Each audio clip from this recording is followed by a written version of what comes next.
You ready there, Melina? Great. Okay, the time is 5:05. It's March 10th, 2025. This is a meeting of the Silverton Housing Authority. Call this meeting to order. Roll call, please. Trustee Hopperson? Here. Trustee Wakefield? Here. Trustee Schnittker? Here. Trustee Gardner? Here. George? Here. Tim Harper? Here. Rick Ranker? Here. Great. Okay. We will open it up for public comment. We have no in-person public comment. Do we have any Zoom public comment? If you would like to make a public comment, you can click the raise hand button.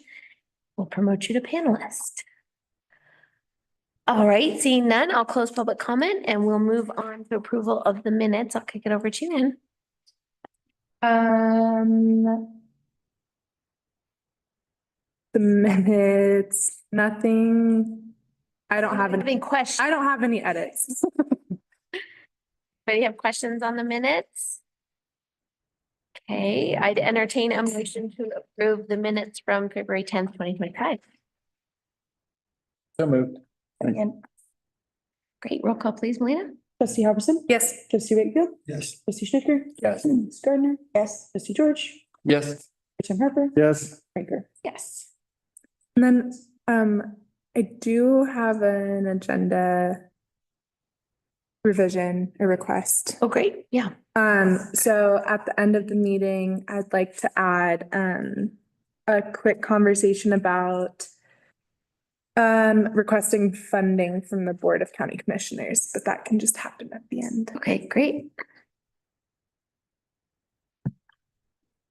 I'll write it in here, but if I forget, just bring it up. Sounds good. Okay, great. Moving on to director's report. Great. So since we last met, we got our grant from the state. That's it was $616,000. That is for the Anvil Townhomes development. We have 90 days to complete the contracting process. The funding is contingent on a couple of things. One of those being having other committed funding. And as of last week, I got an invitation to apply for the Colorado Health Foundation funding. So we'll find out in April if that gets approved, and that's for $450,000. If we are awarded that, we'll have closed our gap, and that will be the green light to move forward with the townhomes. If we're not awarded that, we're still looking into backup options. But we're still in the yellow light zone, I'd say. We're trying to move forward, but we don't have the full green light yet. And sort of those next steps for that we'll circle back to later in this meeting. As far as the San Juan Development Association homeownership program, so there's a house that is for sale through the Silverton Housing Authority. It's in Anvil, and the applications for that opened last month and it closes tomorrow. And so far I've received 3 applications, which is exciting. 2 weeks ago, we had an open house at the house, and we had the builder there, and we had interested applicants stop by, which is exciting to start that conversation. And the waitlist drawing will happen on April 7th during our special meeting. I got a golden barrel. This will be published in the newspaper, but we're looking for someone who's a third party, unaffiliated to the town of Silverton or the Silverton Housing Authority, to be present during the waitlist drawing, just to verify that everything that we're doing is fair.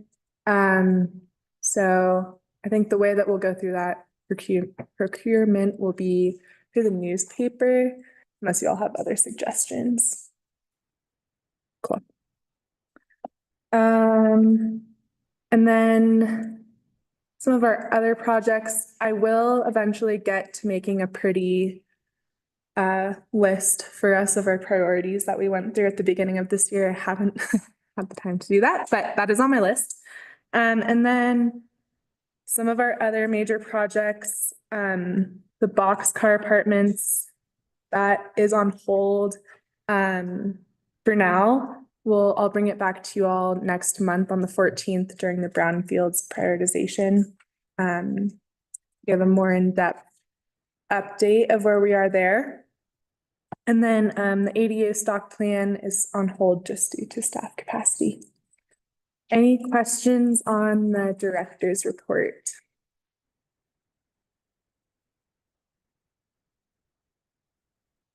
Oh, one more thing. We will hold another Homes Fund homebuyer education course on April 24th, which is a Thursday. And the registration link isn't live yet, but I did just want to put that out there for anyone that's listening, and for y'all to spread the word. You said April 24th. Probably at Kendall. Did you have a good turnout last time you did that? Yeah, it sold out. We had 22 people present, which is really cool. Great. Are And you getting support from, who's supporting you with that? Homes Fund? Homes Fund, yeah. They're awesome. And if people can't make the ones up here, they have them in Durango and Cortez. Yeah, it's cool. A lot of people who attended the homebuyer education course in November are applying for this house, which is really cool. It's working. It's working, yeah. Great sign. Yeah, and the hosting the Homes Fund course is free of cost to the Housing Authority. That's a great partnership. And then I'm still working on doing a Spanish homebuyer education course. So we can't use interpreters for the Homes Fund due to I don't know, but we're trying to find a better option. So that is in the works as well. And that's part of our plan for applying for the Colorado Health Foundation funding, because that's really equity and language justice focused. So Great. any other questions there or on anything else?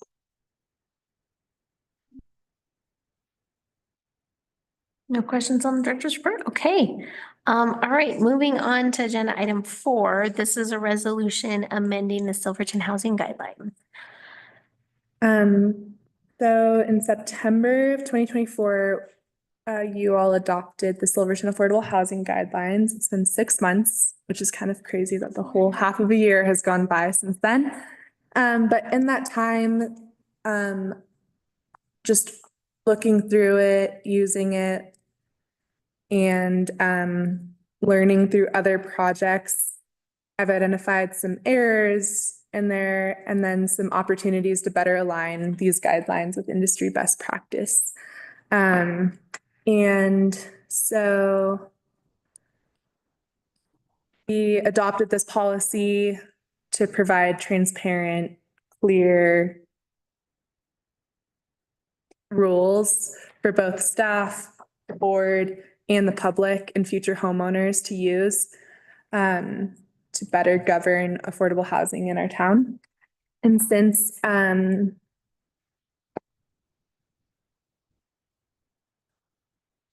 so it was a good starting point, I think. And this is a living document, so it was a good place to start. I think that as we continue to use it and expand, I think it warrants some edits and reflections. So, in the memo, first set of revisions are grammatical and linguistic revisions. And a lot of it is just to keep up with industry best practice. And I'm just going to go through those. So lottery has changed to waitlist drawing.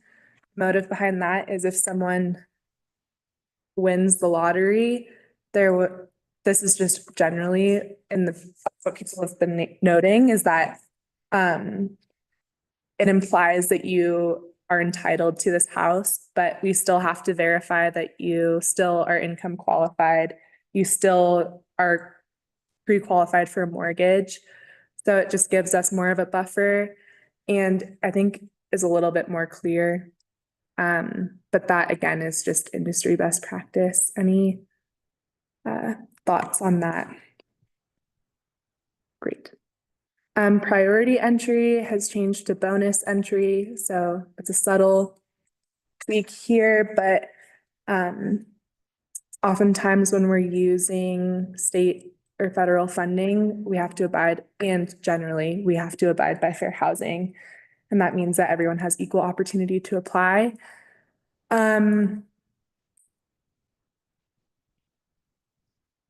However, I think it's clear that the board and the community wants there to be some sort of preference for, people in our community. So we've set up these qualification standards that we talked a lot about in September. So yeah, the tweak there is really subtle, but just making sure that it's clear that everyone has equal opportunity to apply. You get a bonus entry instead of priority. We can change that too. If anyone has suggestions. I like how it's edited. Deed restriction, this one's interesting. This one came from the state, actually. And I guess what I'll say, through our Anvil Townhomes application process, they've been reviewing our guidelines and our proposed deed restriction. And the state can't tell us what to do. They can tell us what they don't like, but the Colorado general attorney they won't issue draft deed restrictions. And so across the whole state, we're all how are we supposed to do this? Because they're not giving us a clear way to do it. So it's been a lot of trial and error, and I've been working with a lot of our regional peers on what they're doing and trying to navigate this, but this is a very new thing. The state can no longer be a fair housing advisor. So it's weird times, but they suggested affordability covenants instead of deed restriction. It's the same thing. Perfect.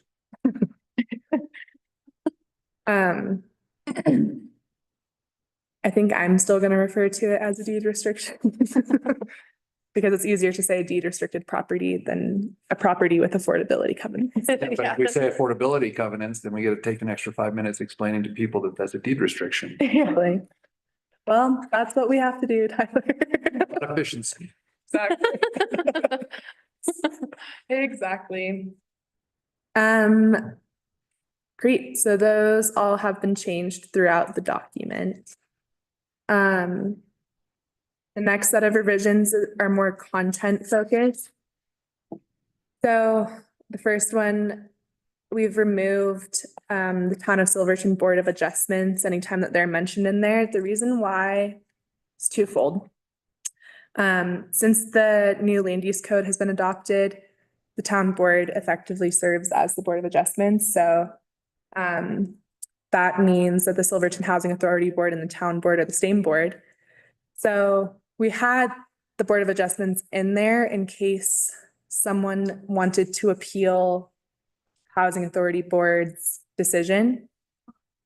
So now that we have no kind of third board, the way that I've structured it is staff make administrative decisions. And applicants or homeowners, wherever they are in the process, can appeal an administrative decision to the board. And then the board is the final decision. So we're still honoring the appeal and grievance procedures. But we're just not having redundant boards. On board. I noticed, I think taking a quick read through on the exception procedure, or just basically the whole section 109, like page 44 and 45, just making sure we've changed it, because I think there were a couple references to Board of Adjustments, so, but again, I was maybe getting confused on which sections have been deleted and not, so just It's a mess. It's they'll do one more pass. really messy. I was like, I need to show what I'm changing, but I'm like, this is horrible. Right, but you're trying to keep track of what the final document is. So just doing one more review on the appeals section Great, thank you. to make sure that it is what we want it to say in regards to not having Board of Adjustments. Great. And I was super sick when I was doing this. So I am going, Pass and I'm gonna do one more. Yeah. Look through, but unless there's any objection from the board on not having us serve as both boards multiple times, then proceed with a find and replace. great. Okay, this is where I am gonna share my screen. Just so we're on the same.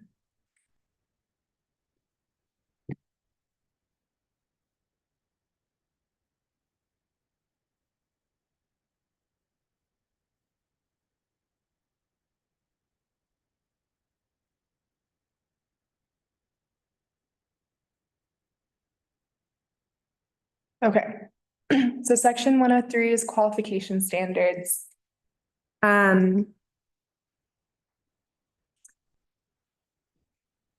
Qualified household defined, I changed this. It used to say that the following qualification standards apply to all housing programs. I wanted to change it so that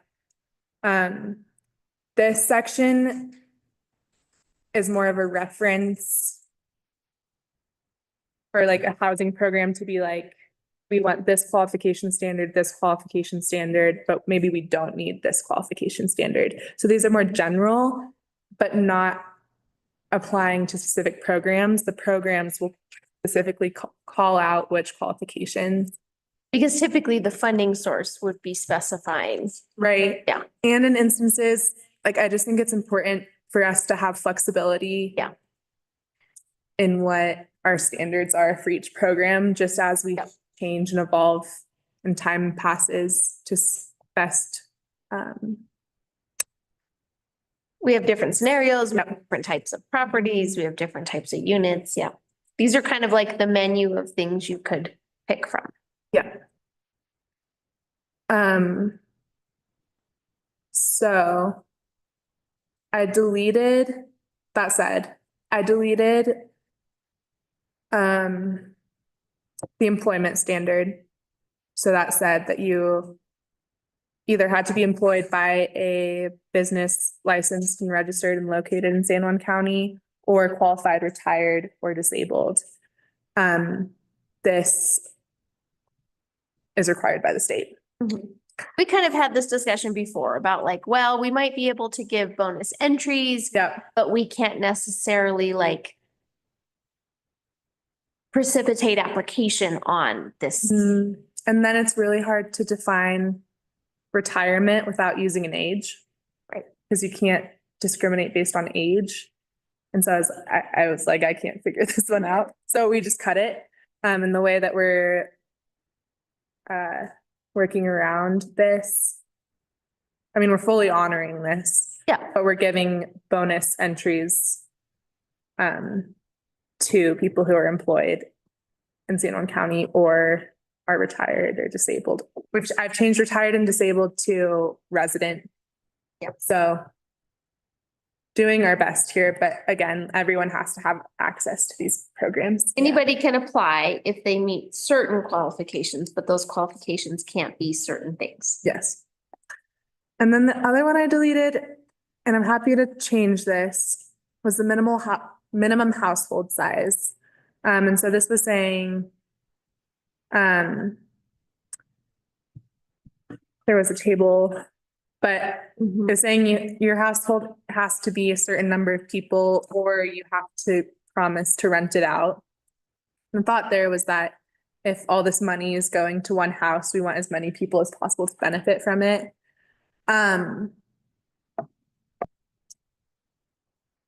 Just the more that I sat with this, it feels really restrictive of someone who's like bought a house and like a single person can't afford the prices that we're setting for like a 3-bedroom house. So So it kind of, Takes care of itself. yeah. Any thoughts on this?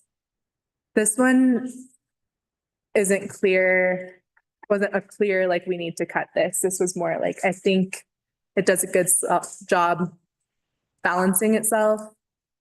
But I'm open to discussion here.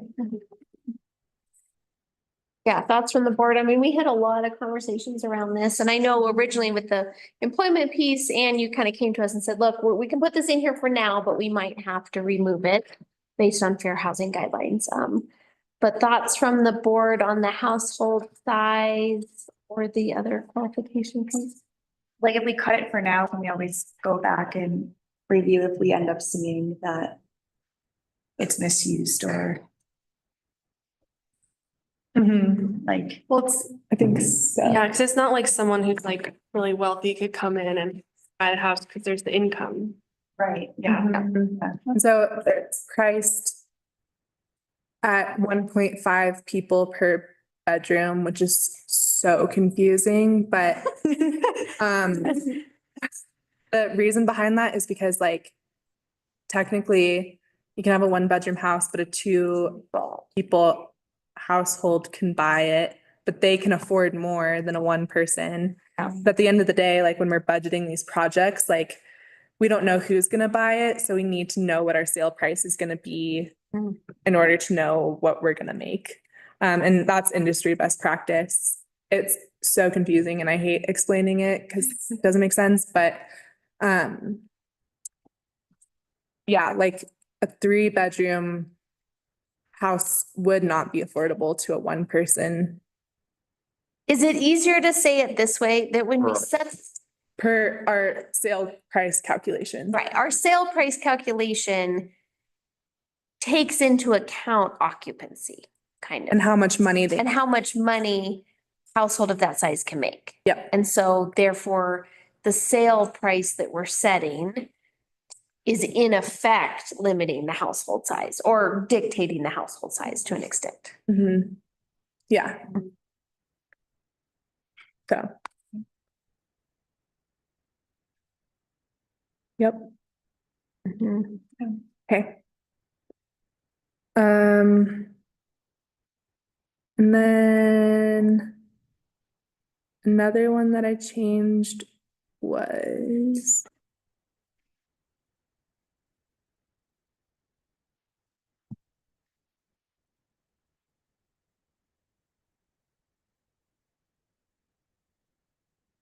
so I added a couple things in here that protects the guidelines in an instance where the housing authority no longer exists.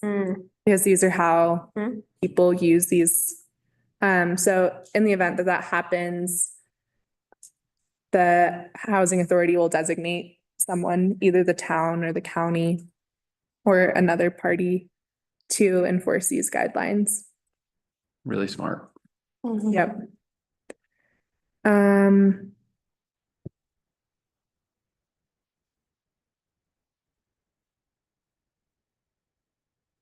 There are examples of other places where that happened and then the houses were just, people could do whatever they wanted with them. I think that happened here. Well, I mean, there was no enforcement here. Right. I didn't think we had a housing authority before. We had different I don't entities. know off the top of my head.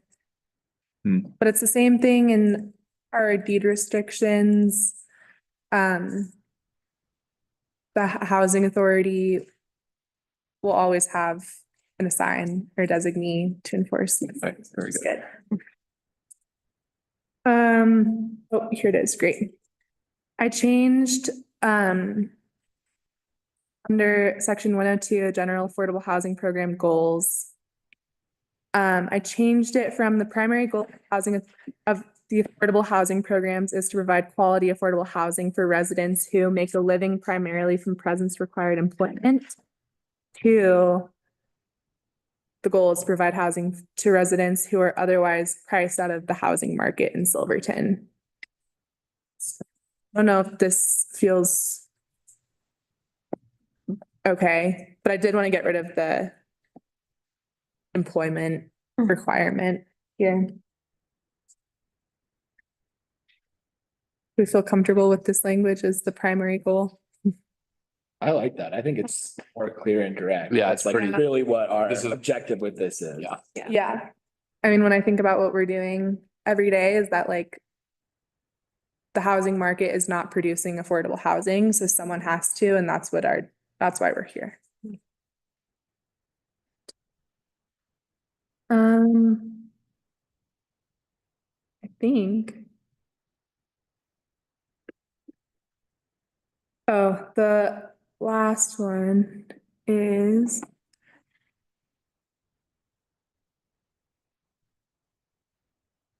Um.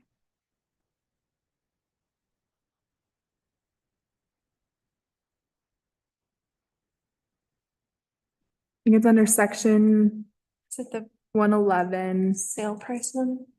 That one, yeah, that one wasn't really worth mentioning, but I did move it around, and I made it more legit.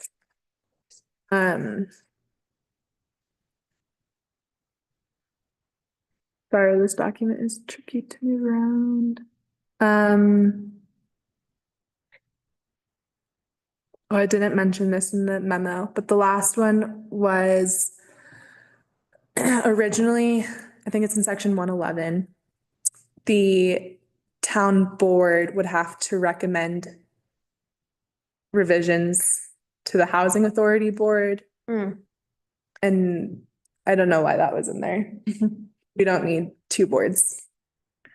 So I changed it to the housing authority having full authority to revise and amend. Yeah. The guidelines. And Great. I mean, I appreciate these efforts thus far. Like, this is very much a living, working document. You've taken feedback, you've taken your experience, you've taken conversations we've had, you've taken input from regional partners, state level partners. So I think that's super important. Mhm. Yeah, and I think, and I've said this before, and we were thinking about this when we originally drafted these, but every single person has a different story. And it's really hard to set hard and fast rules. The one that will always stay is the income restriction. And I think we can have qualification standards, and this is why we have the exception process. But I was thinking a lot about like our seniors who own homes here, but technically our qualification standards say you can't own residential property. But we have an exception process, but it's just something where I was like, oh, we're setting up roadblocks sometimes for people who we actually want to serve. So I think what I've been telling people who have voiced concerns or issues with the guidelines is that this is a living, breathing document. And hopefully we've set up avenues for people to still access these programs. And I do believe that we have this in here. But if anyone ever asks you about them, just remind people that we have ways for them to get through. Mhm. Can I ask a question about the income stuff, or did you have other pieces? That was it. Okay, great. Okay, well, this came up in Coffee with the Mayor, so it's great. People are using it as a place to come share feedback. I think a question I had, and again, it may not be changed now, but maybe it's a conversation we keep having, is around our use of AMI. I mean, I know that it's like the gold standard for sort of like what we have.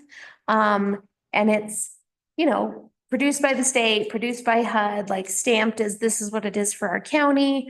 And I think there are lots of instances where we have to use it because of the funding source that we're getting. But these guidelines can be a little bit more flexible or nuanced for the Silverton Housing Authority. And I think the challenges I sometimes have with AMI is because we're such a small sample size, and so you get one.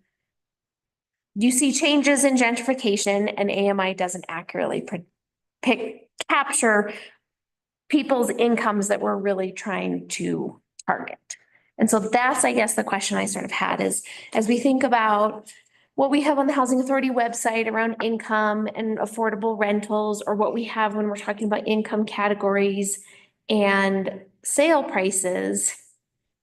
If our funding stream dictates that we use AMI, we have no choice. Right. But if we have other options, is it our most useful picture of true income in San Juan County? And what would be our other options? Does that make sense? Data is really hard. Yeah. And yes, I totally hear those concerns with AMI. Yeah. In instances where we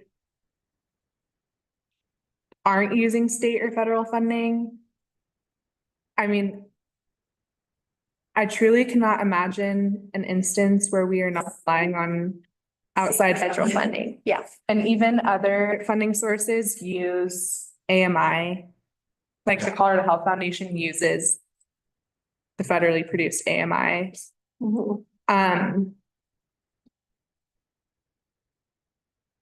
Sort of. I agree with you, but I also think like if we're using it for some funding sources, like we're getting federal dollars, so we have to use it, and then Yeah. we don't use it another time, Yeah. that could be a problem. Because people are gonna be like, wait, why did I have to? Right, this. I had to, you used AMI on me, but you didn't use AMI on him, and then it's just gonna be maybe a can of worms.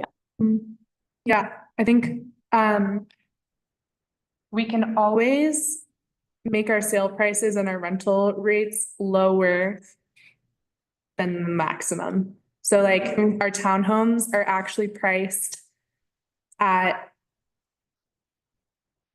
we actually can't sell them at the 100% sale price. We're actually at 95, and our other ones are at 60%, even for an 80%. So like, because I saw the numbers, the sale prices based off of our AMIs, like that's not right. Yeah. It's too high for our communities. Yeah. We can always self-correct, Yeah. bring prices down. Pricing is what we can control, Yeah. but AMI is not something that we can control. Yep. And I don't know how we would do that. Yeah.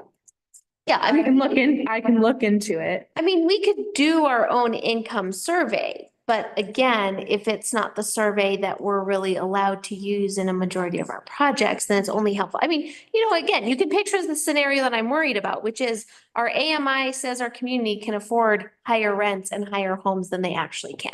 Right? And then, if we're able to do our gut check of say, well, when we have our rental prices suggested or listed, whatever the town controls, or else, if we're putting it out there and landlords are looking at it, they're saying, oh, well, everybody should be able to afford this rate. But that's not really the reality because AMI is skewed upwards.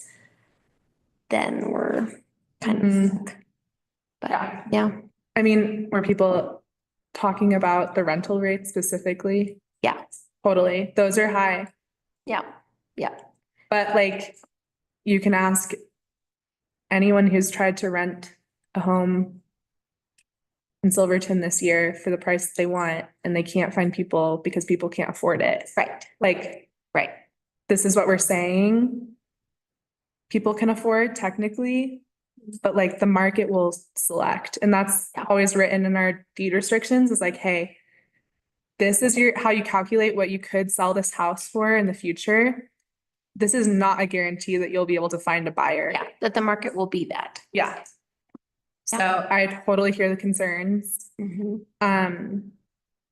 If you want me to, I can take down the rental rates that are on there. I'll keep the AMI income levels. If we think that's doing more harm than good, but anyone could look up the rental rates. Yep. Yeah. I can make it more clear that this is not the housing authority choosing these rental rates. This is just what the state and the feds are saying. I mean, it might be worth more of a discussion. It has less to do with the guidelines, and so maybe it's something for a future board topic. The concern expressed to me was just, hey, like these are the rental rates listed on the housing authority website or on the town website, as if like this is an affordable rate. So if landlords are using it as an affordable rate, renters have less advocacy ability to say, no, it's actually not an affordable rate.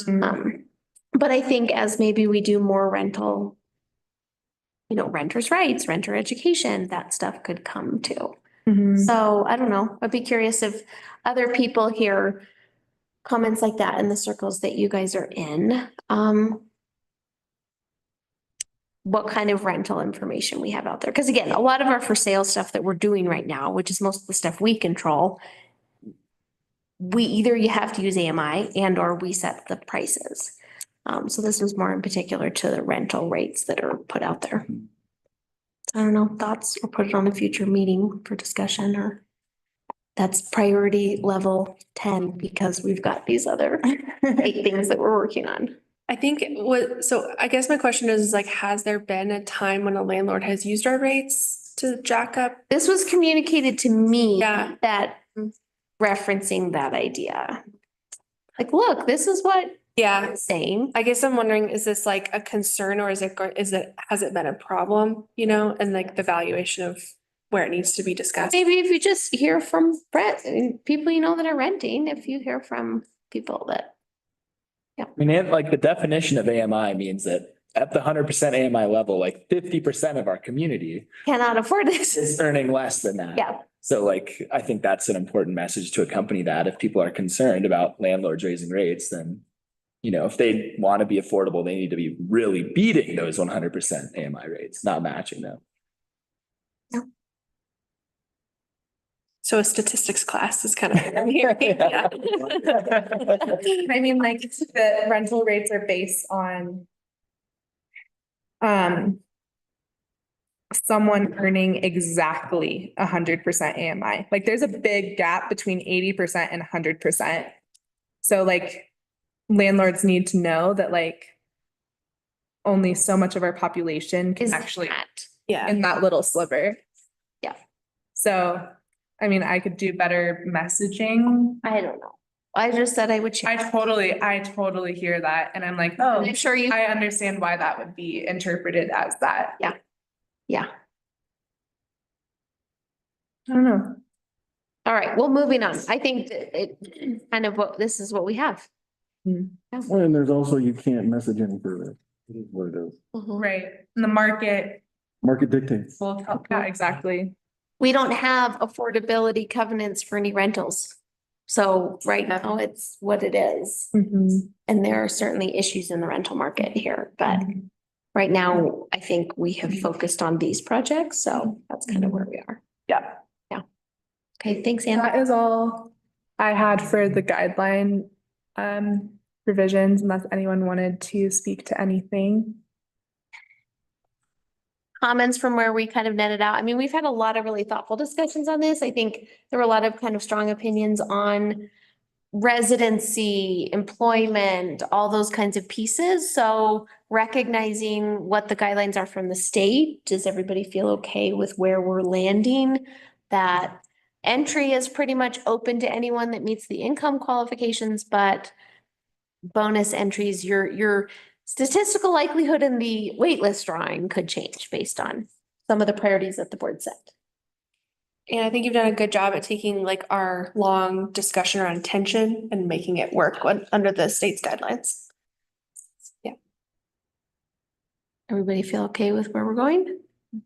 One more compliment. I also think we've done a really good job at like your living, breathing document. We've said this a few times about other documents we've had, and you're actually revisiting it and editing and adjusting it. So good work on the process.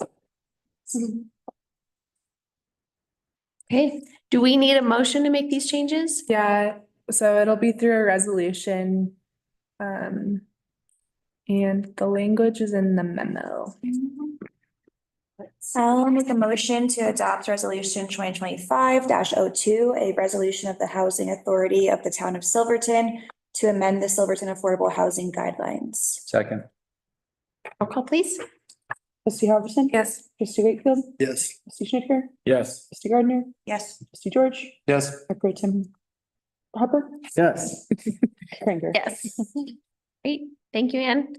All right, moving on to our next resolution, 2025-03. This is for the Housing Authority delegate for the town of Silverton, Housing Authority of the town of Silverton, delegating signatory authority for Anvil Townhomes LLC. So this is through our contracting process with the state for the Division of Housing Funds. State is putting a covenant on the property as a requirement of funding, and the covenant has to be approved by the property owner, and the property owner is effectively Anvil Townhomes LLC, which is an LLC 100% owned and managed by the town, or the Silverton Housing Authority. So what we need is the board to give Dana authority to sign on behalf of the Anvil Townhomes within the state agreement. And that is this resolution. Questions? Why would I recuse? Oh. You want to? I'm just asking. Need your I think birthday. I need to.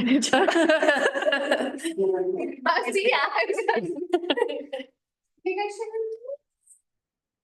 And it's directly, it's like giving you that authority. Signature I would probably say. Doesn't make any, there's no benefit. There's no benefit, I wouldn't recuse. me. Okay, whatever you want to do, really. Vote for I don't think yourself. it'll make a difference, right? Yeah, I don't- About what? okay. You're gonna really throw it here, guys. The tenth one. I mean, alternatively, I could be the signer on behalf of the townhomes. Have it prepared like this. It doesn't matter to me. I don't know. It's better this way, Okay. the original way, yeah. It's prepared like this.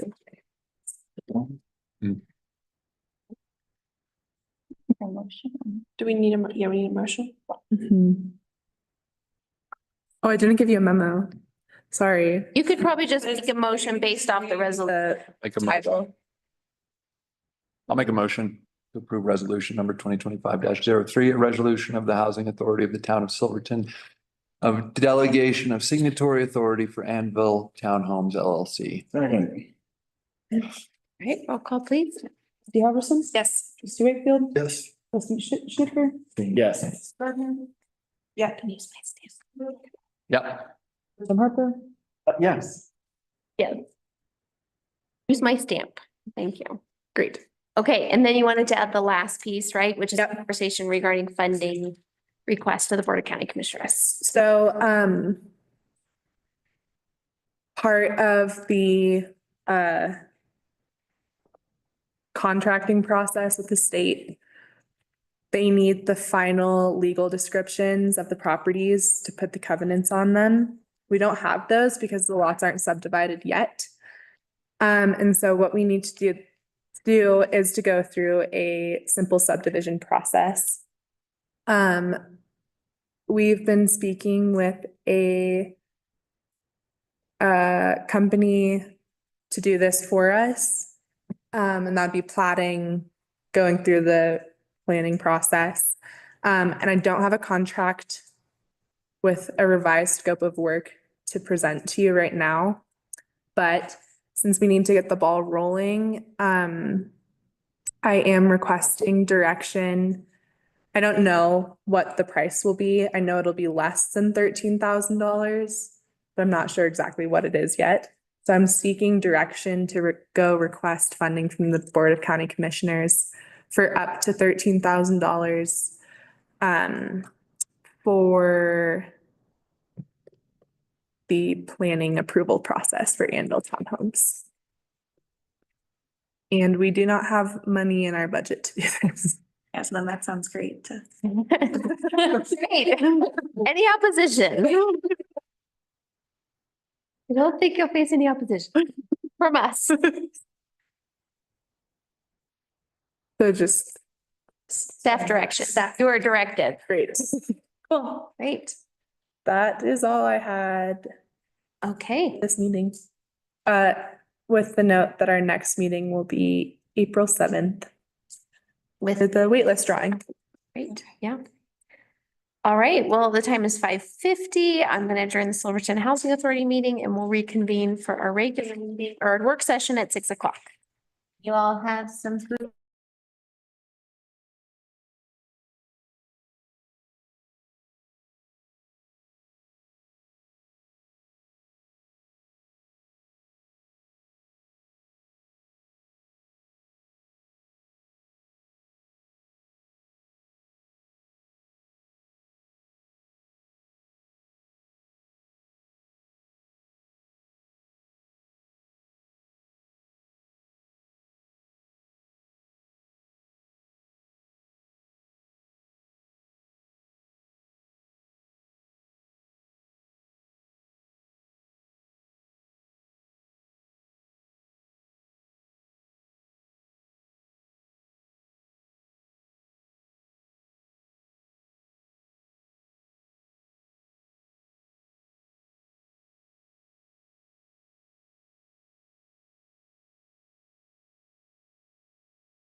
Great.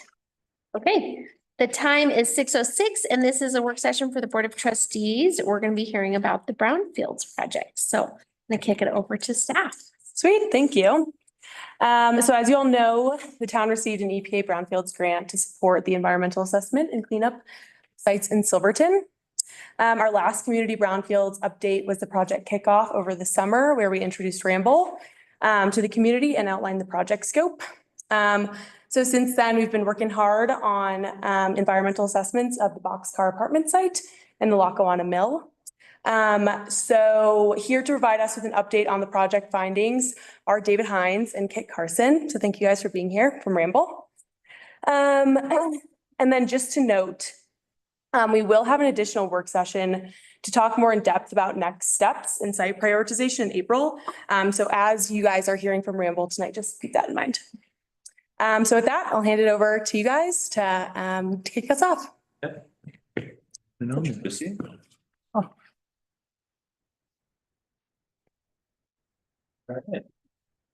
Yeah, we're gonna talk about so I guess introduce myself real quick.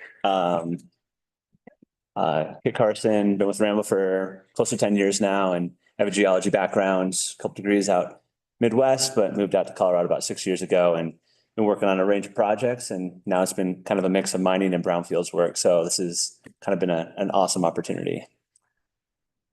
So for today, we'll kind of talk about the overall approach we took for each one of the phase twos that we completed, both at Boxcar Apartments and Lackawanna Mill. So we'll talk about that approach, and then we'll look at the results, kind of the design of the study, the results, and sort of our pathway forward.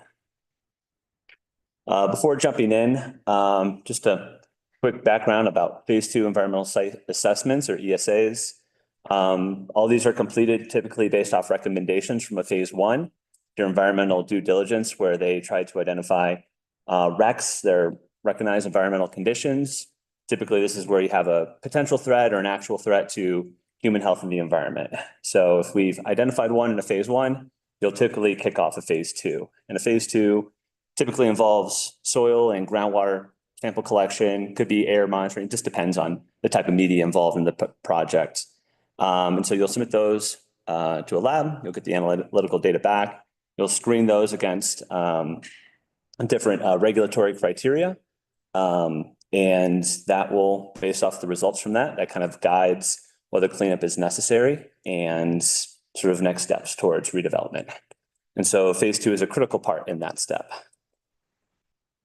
So looking at our methodology, soil sample collection for both the projects, given the fact that our constituents of concern, metals in shallow soils, we took a very similar approach to both sites. And so we did shallow test pits. We used Maisel excavation. Pete, that's where everyone knows Pete in this room. He was able to help us out and get access to some of these tighter areas where we have lots of trees and vegetation. And our test pits range from 2 feet down to 8 feet. And we typically collected soils in 1 foot intervals. And once we collected those samples, we placed those into Ziploc baggies. And what we would do initially is we'd screen with a portable XRF unit. And that's this blue little device down here. Once you collect in a Ziploc baggie, you basically put it right over top, press the button, scan, and that'll give you sort of metal concentrations. We selected lead and arsenic to field screen based off the historical results from previous investigations. So when we decided we wanted to collect certain samples for laboratory analysis, we submitted those for metals, but we used what's called the target analyte list, TAL metals. It's a group of 23 metals. So when we collected samples, we collected a pretty comprehensive set of data when evaluating the site. At Lackawanna Mill, in addition, we collected total cyanide based off the historic operations at the mill where they use cyanide in the process to extract ore from the area. So we included that in our analysis as well. For that soil, we used, in the state of Colorado, we used the United States EPA. Their regional screening levels are RSLs. There's lots of acronyms in here, so trying to do a little. It'll come right back. computers. Perfect. We're good. Which is there. So for, well, we use the RSLs, EPA RSLs, and so there's residential and your composite worker. And so residential is your most conservative standards. Your composite worker is more of an industrial setting. And those are usually less conservative. These two are based off risk, how often you're at that site. So if you're residential, you're more often at that site, you have a more conservative value. And so we, in addition, we used an arsenic site-specific screening level. The RSL for arsenic is usually incredibly low and typically far below background concentrations for almost all soils across the United States, not just in a sort of mining area. And so the reason we selected the site-specific screening level is, well, we adopted it from the work that was completed at the Rose Wall Smelter site. During the voluntary cleanup program, that cleanup program where they listed out a number of different cleanup objectives for these remedial action levels. And so we use the most conservative cleanup objective for that. And we use that for our screening level purposes. And just a quick note that the RSLs, these are not enforceable regulatory criteria. So just because you have something above doesn't mean you have to clean it up. This is used as a guide to evaluate metal concentrations. It's used for assessment purposes. And ultimately, soil cleanup levels are established once you get to the remedial action plan, or your RIP. And so you'll establish those that you need to meet there. But in terms of our RSLs, that's just the field screening. You need to understand how impacted the site is. And one quick note, we also collected some soil samples for waste characterization. With characterization, when you collect soils, typically they're a composite. They're sort of representative of the entire site. And you do that because if you have impacted soils and you need to remove them from the site, you got to know where to take them. So there are different types of landfills that will accept soils. Either you have landfills that are more non-hazardous or hazardous soils. And so when we collect these samples, we use this different set of screening criteria that's not related to the RSLs at all. It's a whole different screening criteria. And if we have levels that are above that screening level criteria, then it's considered hazardous. But if it's below, it's non-hazardous. And the type of analysis that we do is we put it through essentially a very acidic type of, put the soil sample through an acidic environment to understand the leaching potential. So if that soil sat there for a while, what's its impact over time to leach into the environment? So this is another set of samples that we collected as well. So looking at the Boxcar apartment site, I'll just do a quick little background. I mean, folks probably know a lot about that, but quick little background in the mining history as well. Boxcar is two different parcels with a right-of-way right in the middle of it, pretty narrow.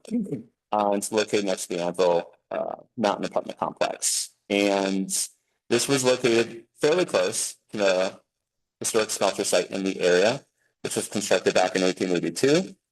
Although it operated for just a short period of time, but it became part of operations that processed copper, silver, gold until its closure in 1897. It changed roles. It operated briefly in 1907. And then by 1945, all of the structures had been demoed. We still have the Boxcar Railroad, and the Boxcar that sort of remains today. But eventually San Juan County acquired the site in 2008. So there's a nice aerial imagery kind of showing lot 1 and lot 32. Lot 1 is the one that has been is vacant today, and lot 32 is a little more vegetated. There's you have your aspens and some different shrubs that are there currently. So looking at the investigation remediation efforts that kind of took place associated specifically with the smelter site. Assessments began back in 2003 and 2004 and identified really it's that lead and arsenic. So hence kind of making our connection to why we're getting XRF with arsenic and lead. So we have historic data to say that these are constituents of concern, metals that we need to understand the nature and extent of. An additional investigation took place in 2006. That was a targeted brownfields assessment, which confirmed these findings. And ultimately they said we needed to do, necessitated remedial action, which that work was completed between 2007 and 2009, where the $1.75 million cleanup that occurred to mitigate soil contamination at that site. Over 14,000 cubic yards of contaminated material was removed, and it was put under caps in different areas, that berm being one of those areas. And part of the overall remediation, hence it's currently there today, because they scooped up about a foot of soil, and they did some testing at the very end to confirm that. And they were met, so cleanup was complete at lot 1. However, lot 32 was not associated with that cleanup. So based off the findings of the 2004 phase 1, we kind of went back and did another phase 1 to understand what we needed to do for this particular site. And it identified, of course, the smelter historic operations there. But the fact that lot 32 was not included in the cleanup originally necessitated that we go back and understand the nature and extent of metal concentrations there. And so we were able to complete the phase 2, I think literally right after your guys' first snowstorm for the season. So we timed it just right. But luckily we were able to get out there and do the work. We completed a private utility locate, did our, Pete helped us out with those test pits. And we did the XRF sort of following all that. And so the way we kind of tackled this project was we split the lot 32 and that right of way being that purplish area between the two different lots. We kind of divided the site into two different areas. Grid A was more in that densely forested area, and grid B was sort of a little bit more open area access. So this kind of allowed us to tackle it in different ways. We used the excavator when we could, but there are some locations that we had to use a hand auger in that forested area just because we couldn't get access back there. So going back, collected samples in those 1 foot intervals, but we also collected at the surface as well, that 0 to 0.2, that's our surface sample. And all the green locations, that's where we had more of our shallow test pits down to 2 to 3 feet. And then the orange, we had our deeper test pits where we went down to 6 feet. So we kind of understood sort of laterally metal concentrations as well as we could understand it vertically. And just to note that infield XRF, going back to that little blue gun that showed you earlier, that was completed above for all soil depth intervals. So that was screened every single 1 foot interval that we evaluated. So in total, XRF field screened 58 samples. Of those 58 samples, 11 of those soil samples exceeded applicable screening level criteria for that lead and arsenic. And so when it did either one or both, or we would collect that for laboratory analysis. So we would really understood that. We want to understand that relationship between XRF, our field screening effort, and as well as what that laboratory data showed us as well. So in total, we collected 26 soil samples for discrete analysis, and as well as 3 samples for waste characterization for that land disposal purposes. And so what were the findings? The boxcar. Well, we identified 4 metals that exceeded US EPA residential RSL, so the most conservative scenario. And XRF and laboratory results indicated that most of the impacts that we saw that were above those screening levels were really in the uppermost foot of soil. And as you kind of get deeper, metal concentrations appear to decrease. So really good news that we kind of just have more of a surface level impact at that site. We did see some exceedances at depth, but they were pretty random and there was no real trend to them. So like lead at 1 to 2 feet at one location, arsenic 3 to 4 at another, iron at another from 5 to 6. So really we have a pretty good understanding based off our XRF and our lab data that we have more shallow impacts. And going into this study, we generally thought that that was going to be the case based off not being where the smelter was at, but nearby. that this is likely dealing with sort of aerial deposition from those operations where metals are just kind of precipitating out, hanging out in the surfaces. And that's really what we saw, is our surface level samples were the most impacted. In terms of our waste characterization results, they came back. We did surface level results, and we also collected at different depth intervals going down to about 3 feet, composite across the site. But we held everything, the deeper ones, because we wanted to see, hey, if it exceeded at the top, great, we'll go to the next layer and the next layer to see if we have continual exceedances at depth. We found that it was non-hazardous where we had our highest impacts at the surface. And so that was the only place that we collected ultimately ran for an IDW sample. And so we have a pretty good understanding that we have non-hazardous soil here, that it can go to a landfill, non-hazardous landfill. And really the biggest implication for that is cost. It's much cheaper to dispose of compared to a hazardous landfill. So looking at our next steps, well, we've completed our phase 1, phase 2. Next steps, I know it's on your guys' side for land conveyance and lot consolidation. But based off the results from the phase 1, phase 2, we believe we have sufficient information to develop a remedial action plan to address shallow metal impacted soils. So that upper foot of soils, we think that's primarily what we're going to recommend for remedial action at this site. I think the one thing that's sort of to be determined at this point is where would that soil go? We could send it to Bondan landfill all the way in Durango, but those costs are a little bit higher, but there could potentially be use here in town or elsewhere for this soil. So that's something we need to dial in as part of that remedial action plan that we'll put together. But that's kind of where we're at with Boxcar. We'll just kind of move forward and we'll have questions at the end if you guys have any. So we'll transition on to Lackawanna. This building is so beautiful. I was here in the fall and took a number of photos, and some of them in here are mine. And so I'll take some personal credit there, like this one. Just a small setup, but it's beautiful. I love the area. And when I was out there, there were some other people snapping photos away. It's a great spot, and getting it to be community use would just be such an awesome opportunity. But the mill was constructed in 1928, situated above the Animas River, where it primarily processed ore from the Lackawanna mine, which is directly uphill. And they connected the mine down to the mill through a tramway, about 1,500 foot, where they used that for ore transportation. Cool enough that they had another tram too that then connected it to the railroad into town. At the mill, they extracted minerals such as gold, silver, copper, lead, zinc, and later tungsten. So they grabbed a whole lot of stuff from the Lackawanna mine.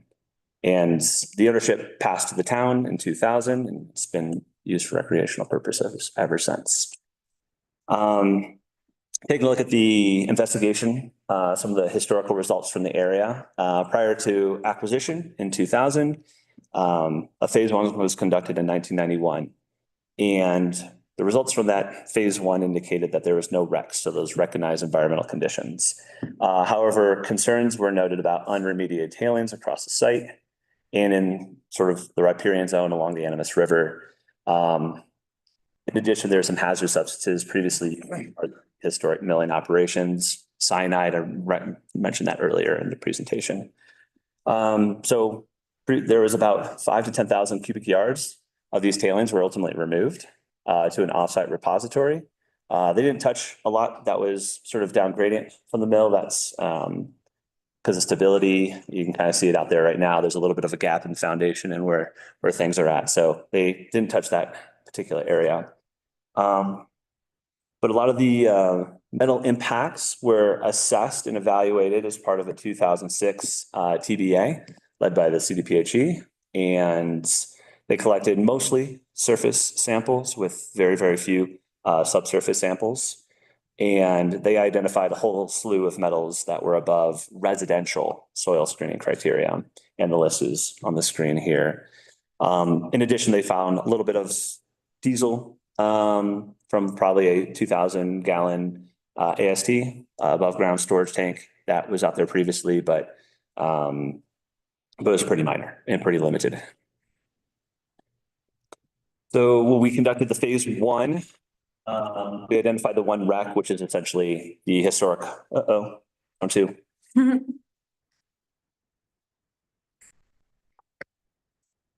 We're back. Yeah, they identified one wreck, and that was basically based off the historic milling operations. There was a little concern that there might be a mine added near the building, but that it hasn't been substantiated at this point. But based off the, so essentially a phase two was recommended to really understand the nature and extent of metal concentrations across the site, given the fact that the historic TBA only looked at surface. We needed to go and look at subsurface as well. So we completed the Lackawanna Mill the same week that we completed the boxcar. We did those in tandem and had two folks very, very busy out here that week. In addition, we completed an asbestos inspection as well. That was completed by some folks in Durango. So our approach was fairly similar to boxcar, but a little bit because the geography in Lackawanna Mill is a bit different. So we have some of these irregular shaped gridded areas. We kind of employed a similar strategy. We had our shallow test pits in green, and then we had our deeper test pit in orange. And so A, B, and C, these are the ones sort of around the mill where there's probably the most action based off the site history. D and E, these are these sort of narrow ones. These are the lower and upper access roads. And grid F, we included, this is this open vegetated area off to the east. And so again, we collected samples within 1 foot intervals, and we collected superficial soil samples and from all gridded areas. And as well as we did subsurface samples from all grids except for that open vegetated area. We didn't think it had as high a risk being further away from the mill. And you can see here at the different locations, the depths kind of range between 6 to 8 feet. What we were able to get to there, there's lots of cobbles, lots of rocks, harder to get through to get to down to 8 feet at all locations.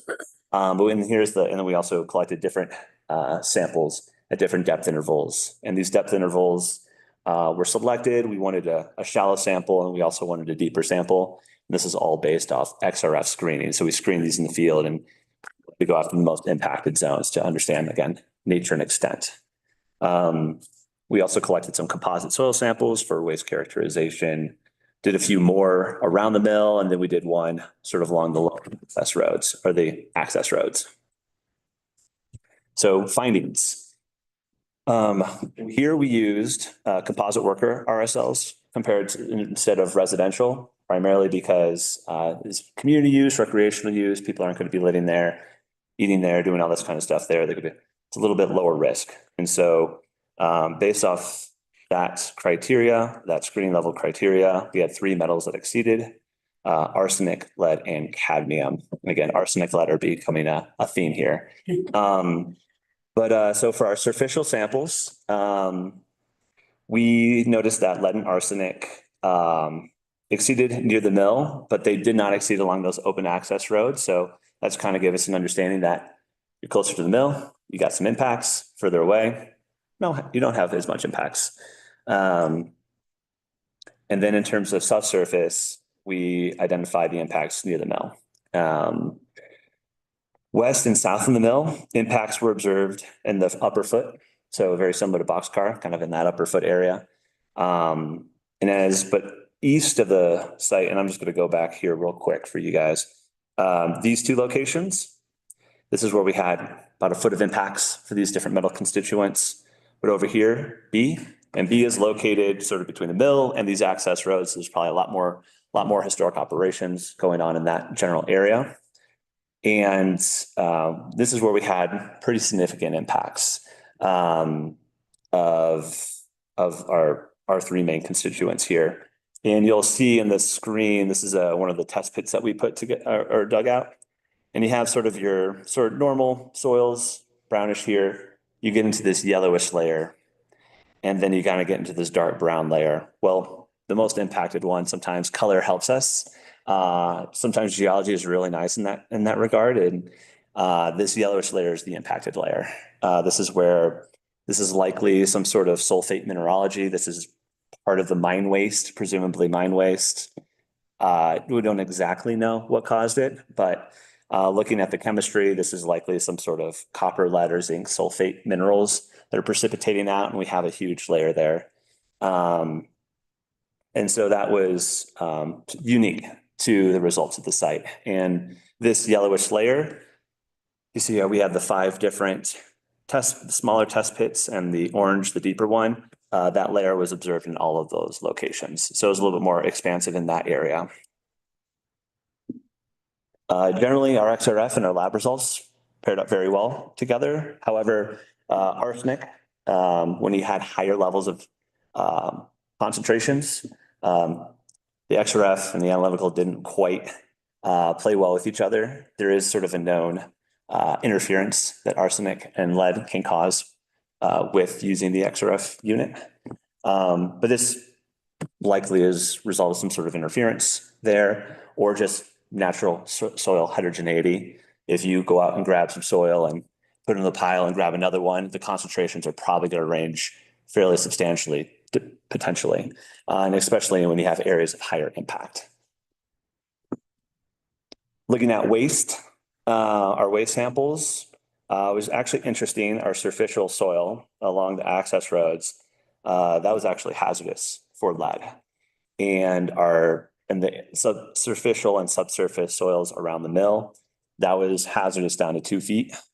So that upper 2 feet where you kind of get to that yellowish layer, but below 2 feet, interesting enough, it was not hazardous. So we kind of, there's our nature and extent, trying to delineate our impacts there. So we felt it did a pretty good job within this area. Quickly on the asbestos survey, total of 19 samples, and none of them came back with asbestos. So that's the short of it. They sampled roofing shingles, paper barrier, flooring material, cement, and I think we're asbestos free within the building. So in terms of next steps, what we've done, phase 1 and 2 have been completed, as well as that asbestos survey. We have a structural assessment scheduled for May this year with a report to follow in the fall. We're using JVA.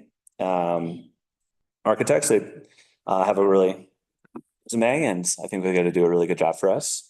So we'll be out there doing that this year, and ultimately, in terms of next steps, we'll have to incorporate the findings from that structural assessment. What's the state of the building? What recommendations do they have? What kind of pathway forward can we move there, just in terms of the building? And we'll also take a look at the impacted soils that are currently at the site. Right now, we think that probably leaving them on site, tapping them, or doing some sort of cover would likely be the best way of going about that. Given that the fact that they're hazardous means that we're going to have more expensive disposal shipping costs. So got a couple things to work out there, but we can definitely, look at options there. So in terms of Lackawanna Mill, that's our update. So, and at that point, I think I'm finished. So, yeah. Thank you. Thank you. Yeah, definitely. Very thorough. Thanks, David, too. Yeah, you can come on up if people have questions. Hide in the background. For those of you who haven't met David, this is David. He's worked a lot with us in this area. Yep. Yeah, that was really thorough. We really appreciate it. I think many people in the community don't appreciate the multiple steps that have to be gone through before you can actually dig a foundation or excavate a site or repurpose a really beautiful special building. So this is just one of the many steps. So appreciate that. So questions from the board on what we've heard. And I'm sure we'll have more conversations with Lucy and the team about moving forward. I have a quick question for the boxcar apartments. We were talking about the transportation of the soil, that'll be expensive to go down to Durango, and that there's options to repurpose in town. I guess I'm just wondering, what are some of those options? Just because if there is lead and arsenic in there, where could that go? It's all about risk. So you wouldn't want to take it and put it in somebody's backyard. Yes. But if there's a spot, Public Works could put it under a road or behind it. And what they did already at Anvil, building that burrito, that berm, that's a perfect use. You put it there, you cover it. Nobody's going to get to it. It could be gold blocks there. It doesn't matter. So It's all about what you can do with it to keep that risk low. Yeah, so for those who aren't aware, like that barrier between the highway and that neighborhood, all of that is how we kept that hazardous. For use for it, Yeah. it shields the highway. Yeah. It's just there. It's nothing, nobody's gonna get into it. Yeah. I know when we walked to Zanoni, we talked about a little taquito. Not the burrito, but maybe a taquito. Mhm. Other questions? So this is kind of where we are now. And then is it fair to say, Lucy, that our conversation in April will sort of be like, how do we move forward? Like, we'll be talking about some decisions related to what these findings are. Right, yeah. So in April, we'll talk about site prioritization and what sites we want to move forward on.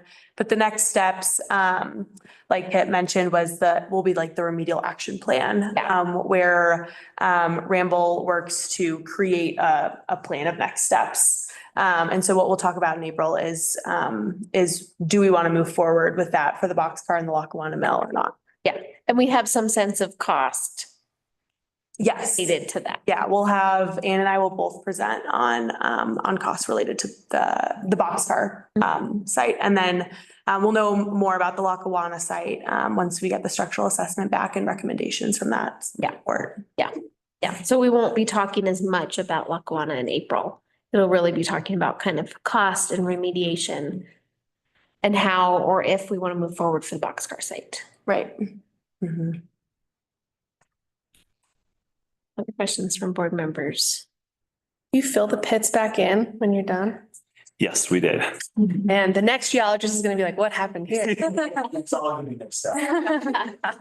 Most of that surface layer it's a lot of like fill material and different sorts of unconsolidated soil. So they may not see too much, but one of the reasons why we did that is because a lot of times you'll investigate, you'll have all this soil, and then you have to like do something with it. So if you're downtown Denver, you can't just sometimes put it back into the hole. And you'll have to like have additional expenses to take it off site. So what we did is excavated, got what we need, put it back, $0 there in terms of managing that waste. Yeah. That was an efficient way of going about it. Yeah. Yep.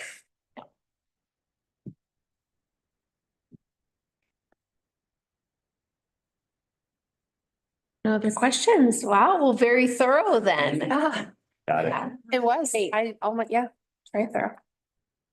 Thank you guys for coming up. Really helpful. Mhm. Great next steps. It's good to see us moving forward. Thank you, Lucy. Yeah. For keeping the trains rolling. And any other questions, just funnel them through Lucy and get them to us. So we'll be happy to answer. Great. Thank you. This was very thorough. Thanks. Yeah, thanks everyone. I can't wait to hear the structural assessment of that building. I think I mean, if you can ski off of it, you know. Have you guys seen some of those pictures? There was one posted not that long ago. See of it again. That must be a theme. We have a site, Gilman. Okay. People film skiing off the roofs there all the time. Yeah. Oh, yeah. My knees, I'll have to send you that picture, Kit. Pretty great. Oh, 20 years. Skiing off the roof. We have a couple And you'll do it again? No. folks in town who've done it. And okay. it's Yes, I can see a that. great picture. Yeah. Get our drone out next time to view that. You get it. There you go. I should. On marketing material. The Ramble ski edit. It'll be a fundraising strategy. It's a fundraising strategy. That's all it is. It is. Lean back.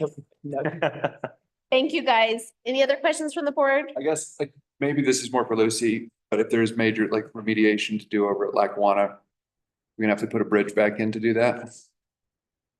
For the actual remediation work or for accessing post like revitalization? We'd have to talk about that. Yeah, it all depends on what we're gonna do with that soil. Yeah. We'll have to talk to the state to see what they'll allow. Yeah. There are, like, as Kit mentioned, there's options. You can do, they call it in situ stabilization. I always call it pixie dust. There's all these different things that you can mix in the ground and it almost makes cement so that it's not going to leach any metals past it. And then you can leave it in place, cap it. If they don't allow that, but even to do that, you probably need some sort of big equipment to do the mixing. Yeah. So, Yeah. you know, maybe you could get across during low water, but otherwise you'd probably need a bridge to do that. So My gut is you need a bridge for any of those remedial options. Now, if it's just capping, but then you got to get a geotech to sign off that you can just put a layer of asphalt over it. So, but then you need some sort of equipment to put the asphalt down. So yeah, you're probably going to need a bridge. All right. We also have a few minutes. I can't tell how many people are online. If anybody had comments, public comments or questions while Ramble's here. The board's open to opening it up. Yeah. If anybody's online and has public comment or question related to this project, feel free to raise your hand or in-person public comment. Okay, all right, just want to give that option. All right, well, I will adjourn our work session and we'll reconvene at 7 o'clock for our regular Board of Trustees meeting. All right. No, it is. Thank you. Thanks.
Okay.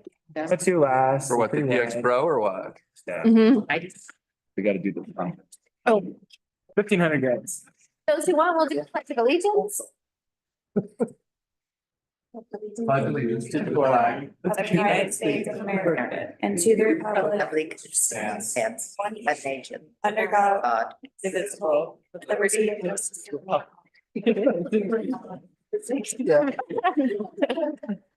That's all right. Oh, God, yeah. All right, the time is 7:01. It's March 10th, 2025. This is a regular meeting for the Board of Trustees. Call this meeting to order. Roll call. Trustee Halverson, Here. trustee Wakefield. Here. Trustee Schnittker. Here. Gardner. Here. George. Here. Pro Tem Harper. Here. Mike Rankin. Yes, great, thank you. Just housekeeping for those who are interested, we had a housing authority meeting at 5 earlier today and a trustee work session at 6. We talked about the brownfields projects, especially the phase 2 findings. So if you're interested, tune into those. Do we have any staff or board revisions to this agenda? Staff does not have any revisions. Okay, any board revisions? Oh, all right. All right, we'll now open up our meeting for public comment. I will note that we have a public hearing related to the 3-mile plan coming later. So if you have a public comment related to the 3-mile plan, save it for that time on the agenda. We also have a public hearing for second reading of the ordinance related to our transportation impact fee. So again, if your comment is related to either of those public hearings, I encourage you to save your comment for then. Otherwise, if you'd like to make a public comment on any item on the agenda or otherwise, please step forward. You can introduce yourself and you'll have 3 minutes and we'll do in-person public comment and then move to Zoom. My name is Wesley Berg. I'm a resident here in town. I would like to make a comment in support of the staff's recommendation to reduce the special event vendor fee so that it is in line with comparable towns with which we compete to attract vendors to our events. As many of you know, I'm a wildlife photographer, and last year I participated as a vendor in the Silverton Creates Makers Market and the Mistletoe Market here in town. I also participated in the Ridgeway Rendezvous and the Mountain Harvest Festival in Paonia, both of which are in towns not much larger than Silverton. Both of these events had around 100 vendors, brought thousands of people to town, and as stated by one of the organizers in Paonia, provided a huge boost to the local economy.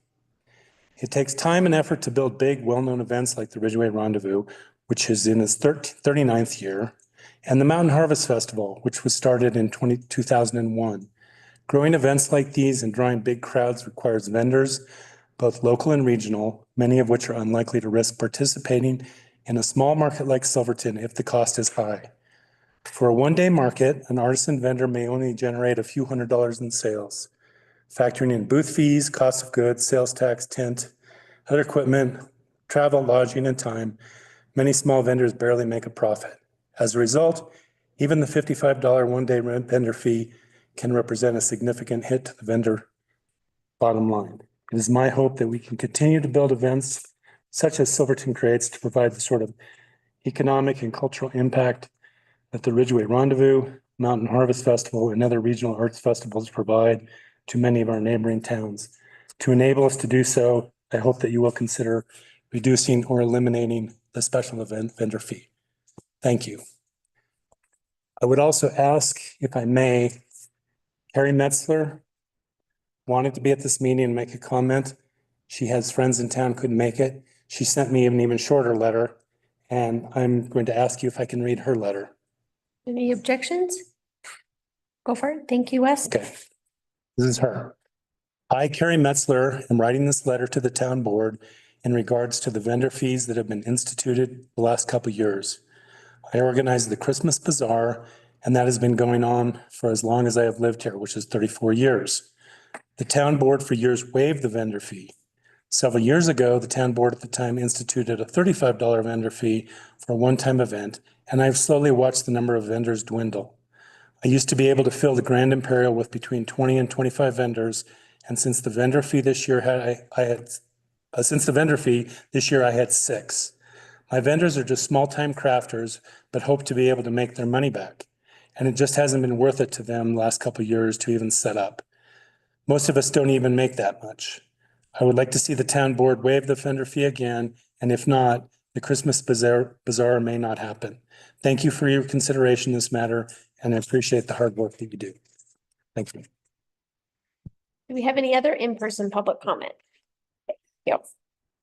You could introduce yourself and you'll have 3 minutes. Okay. I'm extremely nervous. I generally don't get involved with Silverton politics because I don't want to lose my mind. I'm here to comment on your trailer, your RV deal. I wanted to know what the idea was that the landlord couldn't be the owner of the trailer. I see a lot of problems with what you're suggesting, that a person can get on somebody's land, that they could rent it to them. First off, do you realize how much the campgrounds charge for people renting?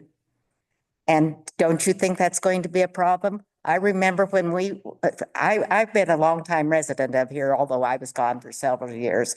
I remember when the first vacation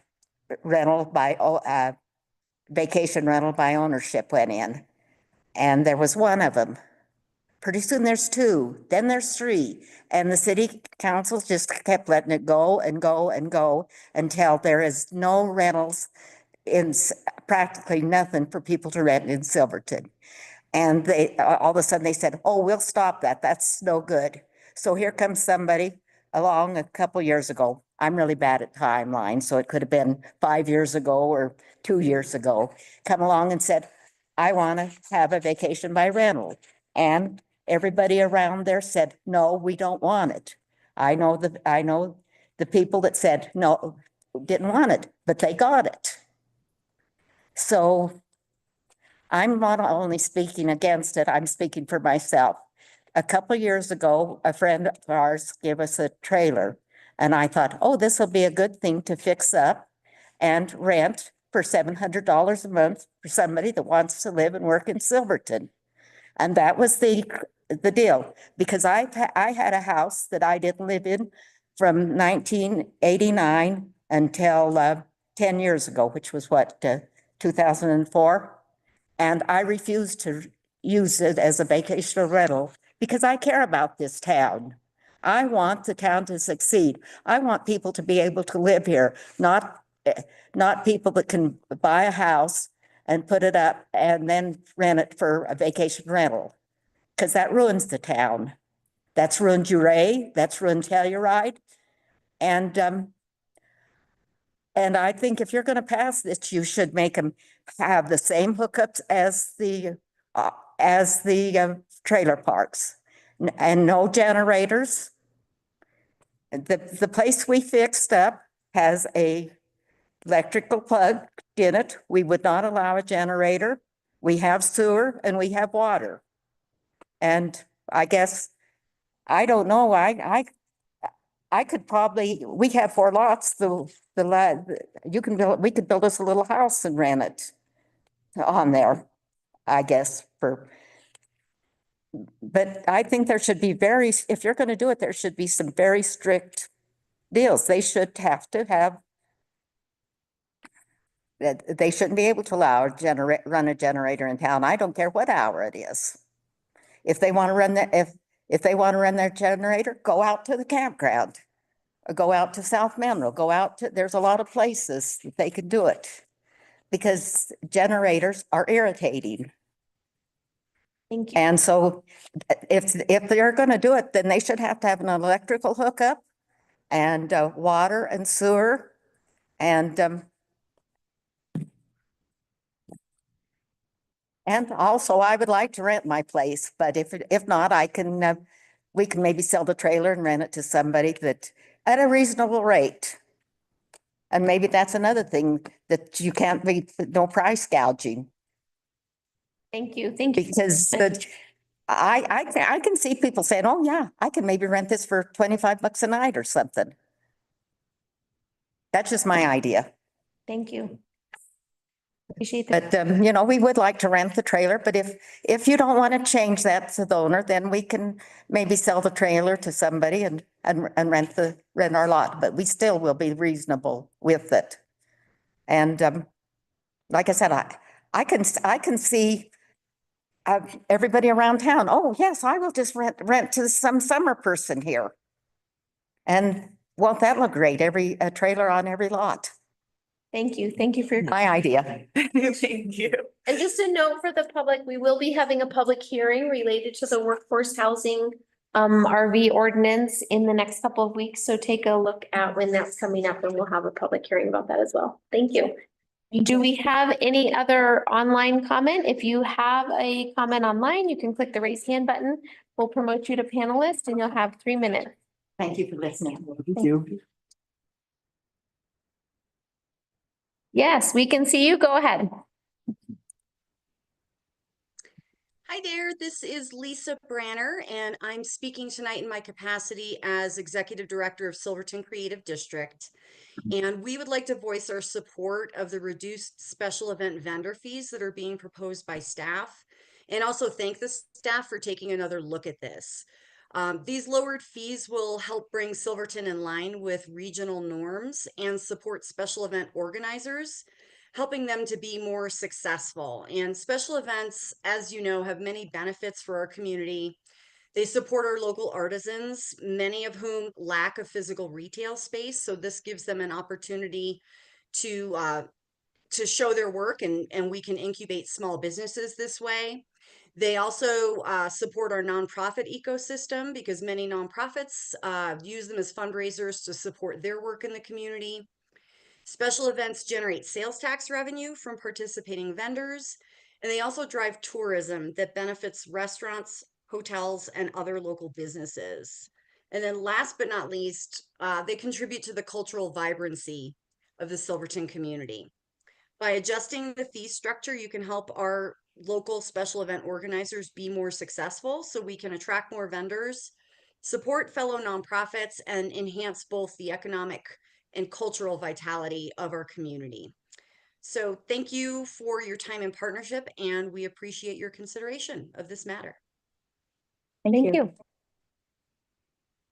If we have other comment on Zoom, you're welcome to click the raise hand button and we'll promote you to panelist and you'll have 3 minutes to make your comment. Can everyone hear me? It's Evan. Yes. Yep, Okay. go ahead. Hello, this is Evan Harris. I live in town. I'm gonna sound like a broken record and pretty much just say ditto to what Lisa, Wes, and Carrie said. I think you all have heard really great reasons of why to revise the vendor fee schedule. Yeah, I'll just keep it short. I think that it makes a lot of sense and it puts us on par with what a lot of other small towns are doing and even towns that are bigger than us. And it just will make it easier for smaller vendors to join these events. And then that'll grow the creative district as a whole. And I think that that's something that everyone individually on this board cares about. And then also the town. Thank you. Thank you. Thank you.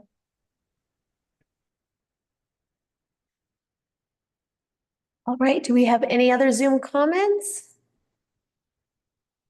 All right, seeing none, I will close public comment and we'll move on to presentations and proclamations, which we don't have any. We'll move on to new business. Item 4A. This is a public hearing, resolution 2025-05, a resolution of the town Silverton adopting the 2025 3-mile plan.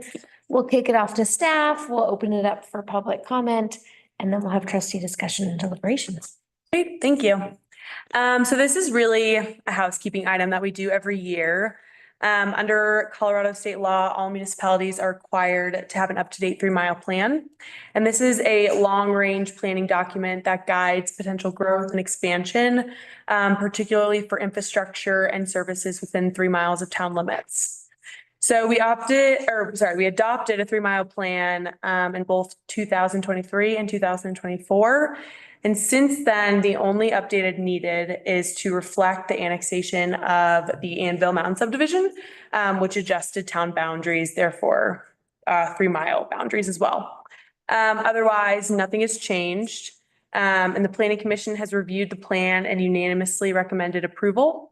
So unless there are any initial questions, I'll turn it back over to you all to open public comment. Thanks, Lucy. All right, since this is public hearing, I will open it up for public comment. Do we have any in-person public comment about the 3-mile plan? Okay, do we have anybody on Zoom who would like to make a public comment about the 3 mile plan? All right, seeing none, we'll close public comment. Trustee discussions, deliberations, questions? Seems pretty procedural to me. No opposition here.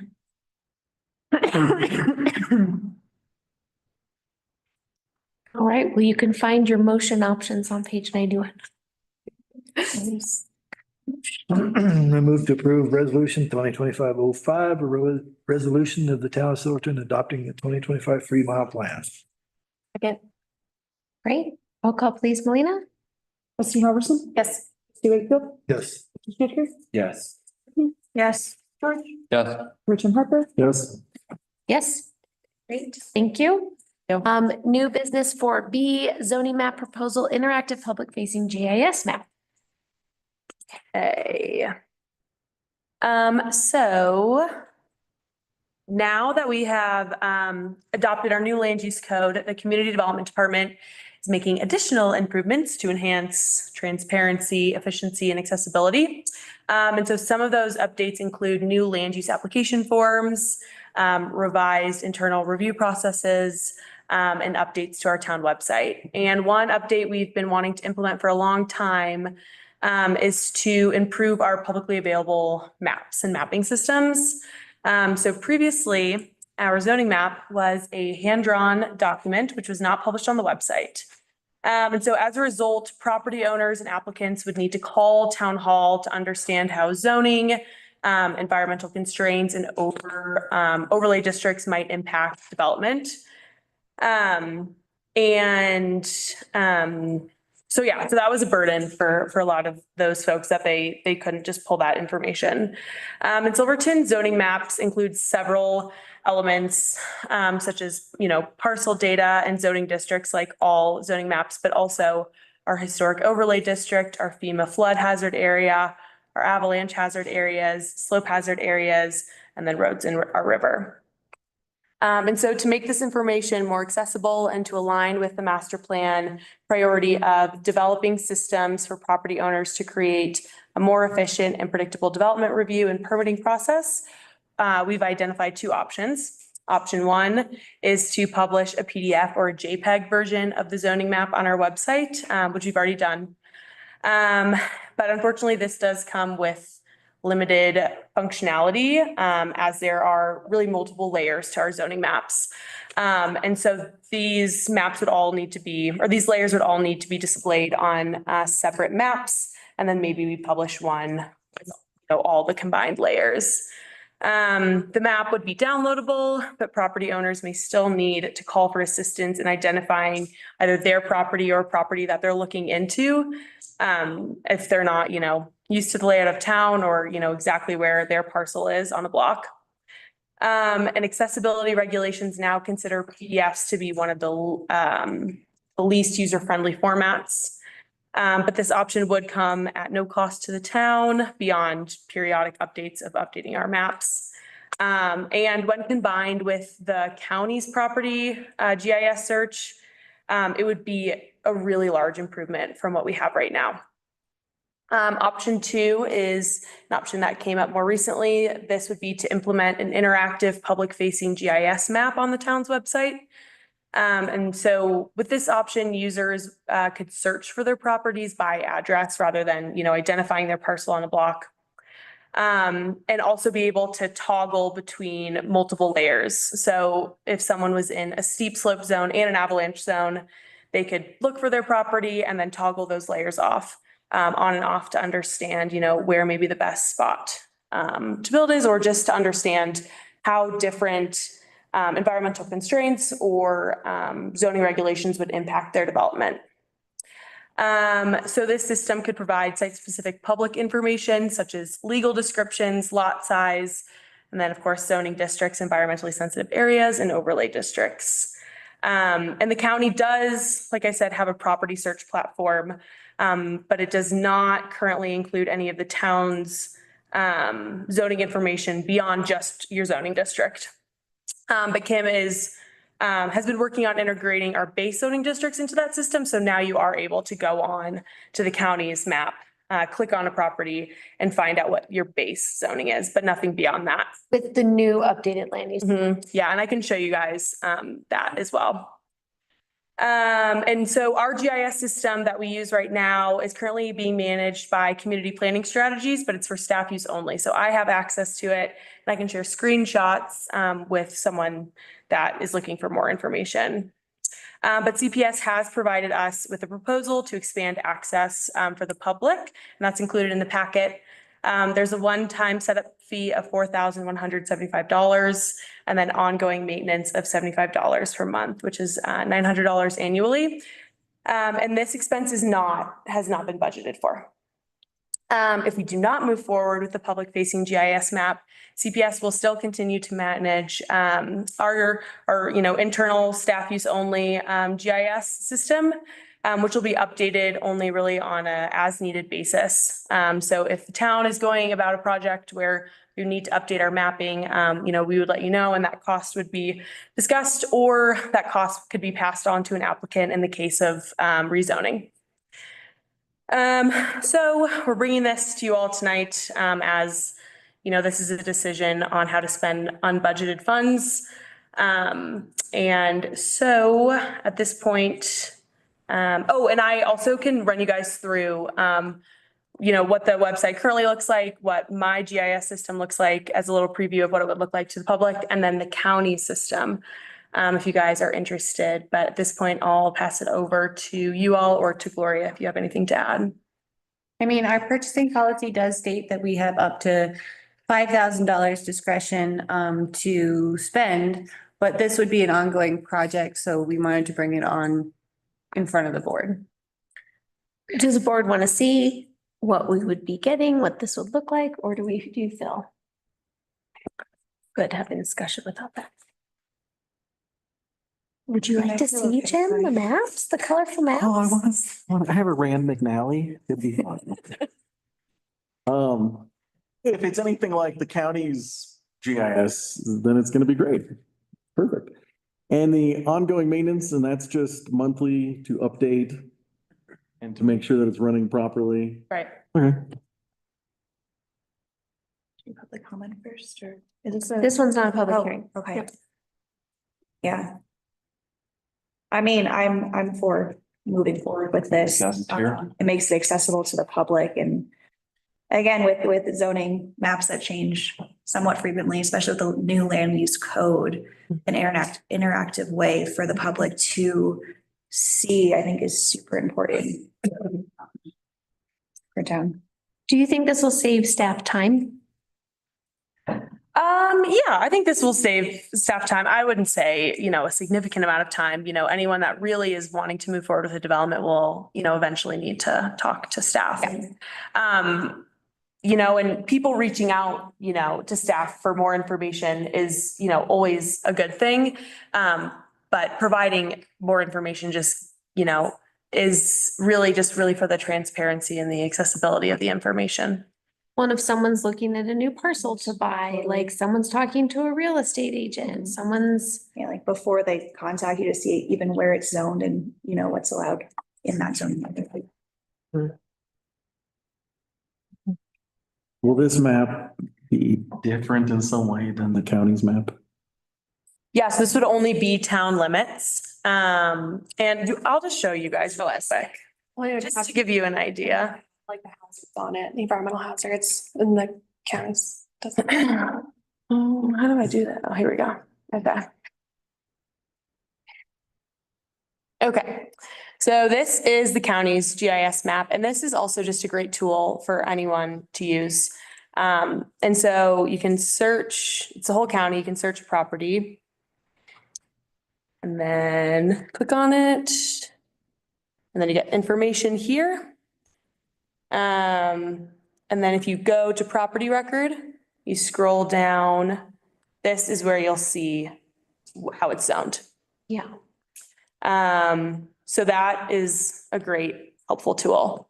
This is what the town's map would look like. This is what I use all day. And similar functions. So you can, you can zoom in here and click a property. or you can search it as well, same thing. And then this hasn't been, completely updated. This is why we would need to do, more updating, but you get to see that, this is the zoning district, scroll down, you see it's in the historic overlay district, the owner, the legal description, lot size, et cetera. And then users would be able to go into map layers and toggle map layers on and off. So you get to see, oh man, never mind, So you can, click on, you can click on the historic overlay district. You can look at the flood zone. And this is what the county's map doesn't have. The county's map doesn't have any of these layers, and they don't have, the visuals of the zoning map either. Right. So yeah, avalanche zone, and then there's, of course, a legend to look at. Yeah, and like I said, you can kind of zoom in, and if you're like, okay, I think I live on this block, but I don't know exactly which property is mine. This is probably not a good example because there's a lot, but maybe you're on Green Street. You're like, oh, which one's mine? Then you could just click on them, until you figure it out. Oh, And where you live. which okay. Yes. So yeah, so that's how that would work right now. This is what, if you go to the Community Development Department tab and scroll down to the bottom, what you'll get is this. And so you can, download this and zoom in. And so say you're looking for town hall, but this is what you get. You get this is town hall. Okay. What is that? It's ME2 or ME1. And then we could absolutely upload additional maps or link them, so that people can, see those same overlays. I mean, to me, I use the county website all the time because in our discussions, when you're talking about wetlands, I use the county website a lot. And so I think what's interesting to note about it is that's been a recent change for Kim, right? Our community didn't used to have that tool. And I've heard from so many people how useful it is. And how helpful it is to see. And so this is one step further. I think it's helpful that the county does provide the underlying zoning. So you can answer a lot of questions with the county's GIS. To me, it's about the level of investment that we want to spend for the added overlays, because otherwise you're cross-referencing.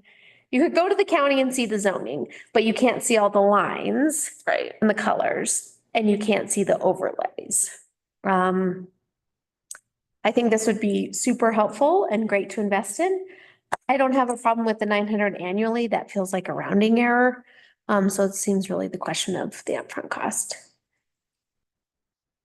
Do you think this will really help people understand which district they're in a little bit better and be able to make plans that are easier for you to look through or approve? It does feel like a larger upfront cost. So what's the staff benefit and maybe your time and helping that improve town in that way? Yeah, I think that what this will do is it'll reduce the calls of what zoning district am I in, or, how do these overlays impact me? Or, just being able to pull that information yourself, I think is valuable. But it's also, that's how we've been doing things for the past 3 years. And I get calls all the time, wondering how certain aspects of our land use code will impact development on a specific property. And I pull it up on my map and I send them a screenshot, and then they, have that information, and I get to talk to them off the bat and, provide them with some information and some code sections to look at. So, from time, I don't think it's going to be a huge impact on my time. I think it's just going to be a helpful resource for the community if you all feel like that is something that our community needs.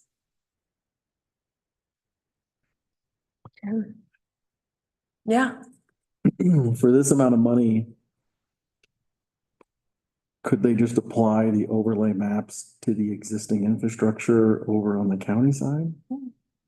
Since it's already there and it's already. Yeah, I think that we could potentially look into that. I don't know what the answer to that is. I don't think they would ever put the, like, I think that maybe they would code it so you could click on a property and figure out, you know, how it's impacted, but I don't think that the county would be willing to put over, like the colors, and those shape files. Yeah. Other thoughts, Tyler, Carl, level of investment, Ron? I mean, I think accessibility would be really cool, but I don't know. I guess I have no frame of reference for what $5,000 buys you for a website or, but I don't know. It's, yeah. Seems like if it's not gonna save us that much time, I don't know. I'm kind of like, I love the accessibility, but for $5,000, we didn't budget. Is it worth it? Ambivalent. Sounds like you feel ambivalent. I guess well, I'm wondering, is it worth the cost? Because, yeah. If it's unnecessary, then $5,000 is can be used elsewhere. And it's like, because we use GIS tools in my work, and I've gotten pitches for something like this, but it's like in the $20,000 range. So we'll say like generally in that under 5 seems like a relatively good price for what we're getting for a GIS map. Okay. But, you know, again, it's still an unbudgeted expense, just some like perspective on how much mapping tools cost. Yeah. Yeah. Okay. Thanks. Well, I mean, this is something that basically exists, like they'd have to make some changes. It's just like creating a public facing Yeah, portal to access it, essentially. right. Is that correct? Yeah, and yeah, getting everything, updated. Yeah. And I think it's ongoing. for it. The expense does make me balk a little bit. Not that it's crazy in context, like at all, but you know, in the context of our town and our budget, that's a pretty big investment in something that wants immediate impact. I think the long-term impact though of like more transparency, making it easier for people to see and think and vision, you know, and be engaged with the conversations that we're having, I think is fantastic. I just wish it was a little cheaper. I know. I think it looks like a nice tool. But for the cost, I'd say let's put it in the budget for next year. That's what I was gonna ask, Lucy, is do we have the option, would CPS work with us if we kicked the can down the road a year or? Yeah, I think CPS would certainly work with us if we wanted to continue that, that partnership with our GIS systems. I think there's also the point to be made as well of, are we splitting hairs too? Of like, if we're gonna invest in this next year, the upfront cost is just the upfront cost. And with our purchasing policy, staff could have just made this decision. I mean, what really caused the pause is the $900, you know, that you're committing to a $900 a year. But like, when we're really talking about like, I guess, this is, again, not a rounding error, but it's like 1% of, you know, like. I guess, wait, my question would be, would you guys, if there hadn't been a subscription cost associated with this, would you have just bought it? Does staff think because if staff would have just gotten it without the subscription, then I guess I would. We were honestly on the fence. Yeah. I have to say, we were honestly on the fence. And the county already said. I know. This is why we get paid big bucks. For those that don't know, please look at our budget and see that we actually do not get paid the big bucks. You know, we brought it to you all because it directly supports our master plan initiative to make it easier to navigate and more transparent. And so to fully shut it down, we didn't feel like we should do that at all. But we should kind of discuss it with you all because it does support our master plan goals. Yeah. It's very helpful. You can see how the people who are gonna use it are gonna find it super duper helpful. And you guys can sit on this for a meeting and tell us. And the county already said no, that they won't overlay the little colorful zone map. I would hate to reinvent the wheel for no reason. Yeah, no, I think that that's a great point, and I'd be happy to go back to the county. My initial conversation with Kim, ended in, she was gonna, just kind of code things by their zoning district. But if that is something you would like answered by the county, we can talk to the county. So it seems like the questions or options are maybe where the functionality we could have on the county side is that you click on a parcel and it shows zoning district, and then a question of would they also put an overlay?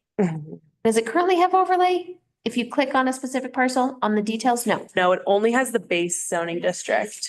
And to make it more complicated, in our land use code, environmentally sensitive areas, those standards are only subject to the part of the parcel that's in that zone. Right. So if, only a portion of a property is in, say, the avalanche zone, and we coded it as the avalanche zone, that doesn't tell the whole story. Yeah, so someone clicks on that and on the county side, the shapefile looks in such a way that it's ascribing it to the whole parcel. And yeah, and I haven't talked to Kim about this, but I almost wonder if she wouldn't be able to do that because that could affect the property value potentially if you don't have the whole story. Yeah, but CPS is saying that they could have a mapping picture that would show that only part of this parcel is in the environmentally sensitive area or in the floodplain or something. Yeah, they would have the layers on there. So you could zoom into a property and it's like what we got with the wetlands map, where you could toggle on and off different areas. it's exactly like the wetlands map. Yeah. Mm-hmm. We paid a lot for that map, guys. Yeah, I was actually about to ask. Might be cheap. My view is that, like, if staff had the $5,000 to spend, if we're looking at that $900 annually, and if we're gonna budget it for next year, I would be just in favor of going ahead and doing it now, especially with the new zoning districts and the new updates to the land use code. So for me, like, just a year, I'd rather just do it now. So that's a vote in favor now. Ron said budget next year. If we request to go back to the county just to kind of see what or if they would be willing to overlay. Or do we want to revisit this in a meeting? I'm kind of in the county, seeing what the county would do. I hate using they have a great tool. Yeah. And a lot of people use it. Yeah. It's like, I kind of in the reinvent the wheel mindset. The other perspective though is we kind of have an even better tool that Lucy and the staff are already using. But both things already do exist,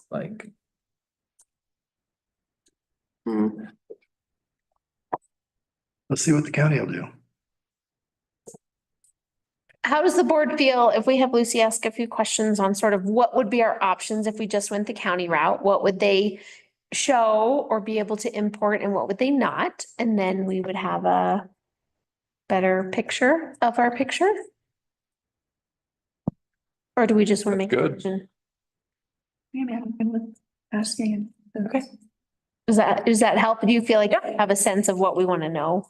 Yeah, so I will ask the county if they would host information related to the environmentally sensitive areas in our overlay district. And then if they would consider putting the colorful shape files in on town. Yeah. Okay. Okay, thanks, Lucy.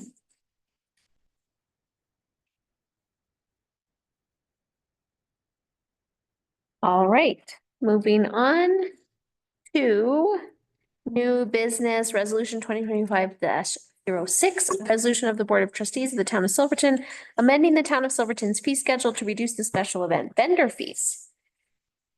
Take it away, Melina. Pretty straightforward. We've already discussed it a little bit tonight. Vendor fees last year were set at $35 a day or $50 for an annual permit. When we went into 2025, we raised fees pretty much across the board. These fees got raised a little too high when we went into this year. And then as I was approached by Wes and some of our other community members and nonprofits, and given some information from other communities. Really, our fees were too high to begin with, even before going into 2025. Really everywhere else, it's really between a $10 and $25 range. And so I think it would be fair to lower our fees within that range, and then kind of have an annual permit fee between 20 and 30 for local and non-local. Thanks. And thanks for the public comment. This was something that came up to me during some of the coffees with the mayor. I just have an administrative question of, does it make sense for these to be zero for a while? Like, is there strong arguments against them just being zero? Oh, we lost the signal. Sorry. Thankfully, this doesn't affect YouTube or. Great. Okay. I guess the question being like, it's administratively an effort for both the entity or vendor or hosting organization and staff to process vendor fees. Like, If you want us to waive them all together, then we can just waive them all together and we don't have to do them at all. I mean, is it just, I mean, like, I really buy this argument that like, I buy the argument that there's an intent to keep them low enough that we're not like penalizing, you know, cottage industry, local organizations, all of that.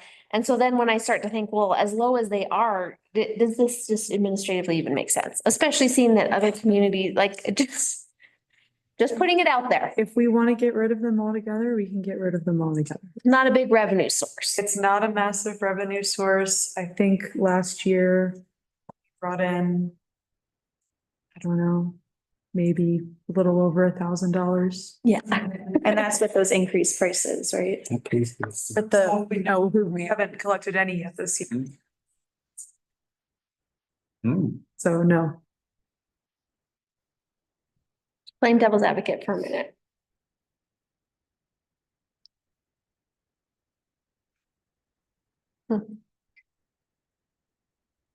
I mean, my bias is that I believe I believe lowering the barriers for local organizations, regional and local businesses. No one's making money at this. Staff is having to process this. Like, I think the original intent was around sales tax, but I'm not even sure like it's really solving that. So are we just creating work that doesn't really need to be happening? That's really not benefiting anybody and is actually creating more barriers. I mean, if staff didn't have to keep track of this. I mean, from what I understand, the vendors that are at a lot of our local, like Mistletoe Market, I don't know if they're even generating enough sales to pay. Exactly. I just like, we're trying to keep these kinds of things existing. And I think Carrie Metzler's comments were very valid of seeing the decrease in, like, let's not create more hurdles for people. Yeah. That'd be my pitch, but very open. For all vendors or just for local vendors? I would say, because I mean, again, we have a bunch of regional, you know, Creative District wants to put on a market. Carrie brings in people. They're not just all locals, but like the spirit of it is very local. And we're so small and grassroots that again, we're not capturing fees from like deep pockets here. And as pointed out in Wes's letter, Ure, Durango, Paonia, they don't charge any fees at all. Super helpful letter. Yeah. Yeah, super helpful. So that'd be my pitch or just putting it out there. I'm persuaded. Yeah, I don't have an issue with waiving them. I don't know if it's only $1,000 in revenue and this could potentially bring more vendors down. I love the holiday bazaar, Christmas bazaar. And administratively for staff, like it's just another piece of paper. It is another piece to manage. Yeah. Someone has to come in and do it. Yeah. Or like, yeah. You are not. For waiving them for this year and then. Any strong opposition? Would you like to see it changed? What's proposed? I mean, staff has proposed it. Our creative district partners and Carrie have also proposed lowering it, but I'm just putting it out there advocating for. I totally agree with setting it to zero. I think that's a convincing argument.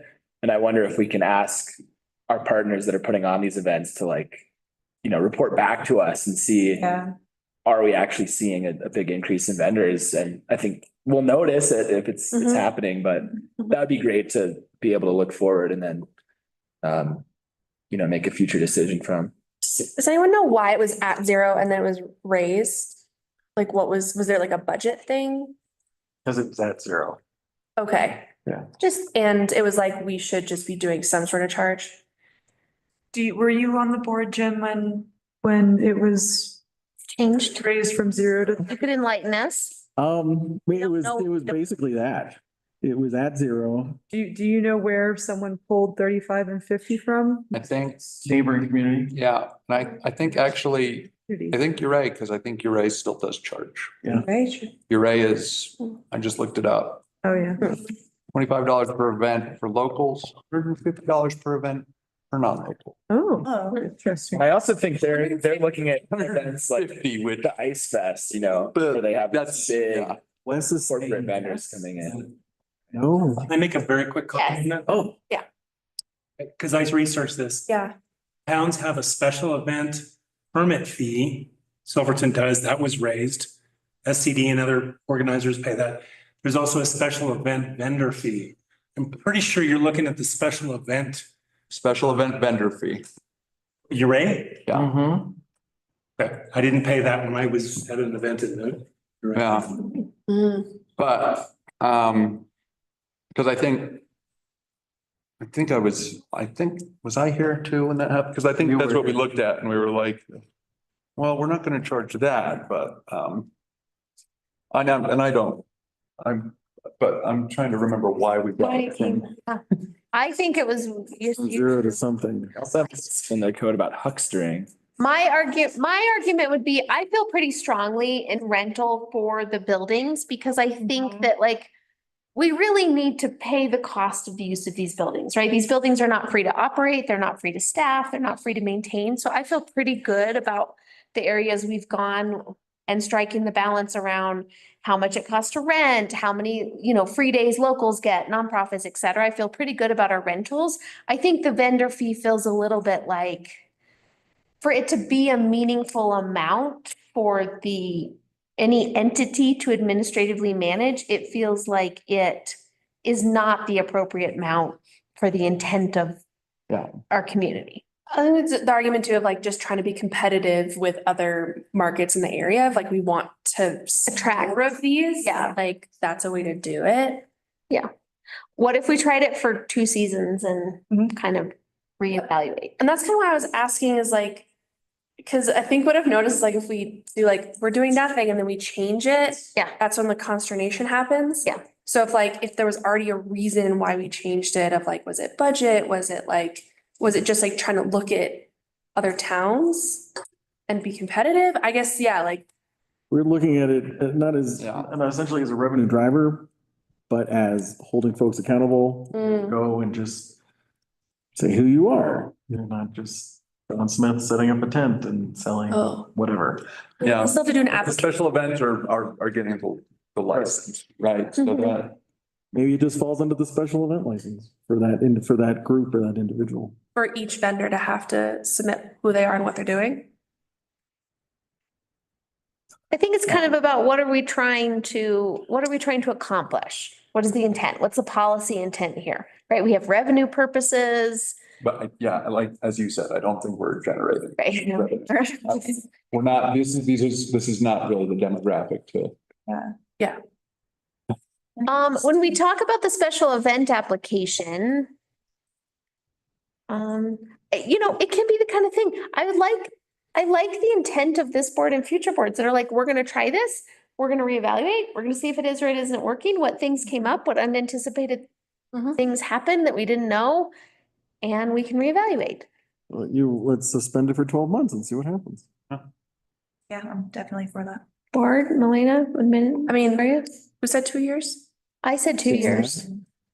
I mean, I said 2 just to get multiple seasons in, because I think in my mind, it would be a fair to the vendor, but then also just a competitive thing of just trying to get more vendors up here. People aren't going to know for 1 year and they're gonna be oh, are they going to raise it again? Oh. Yeah. So it could, and a 2-year thing. Also, yeah. What are we going to reevaluate? That there's more vendors coming, hopefully? Yeah, that's what I'd say.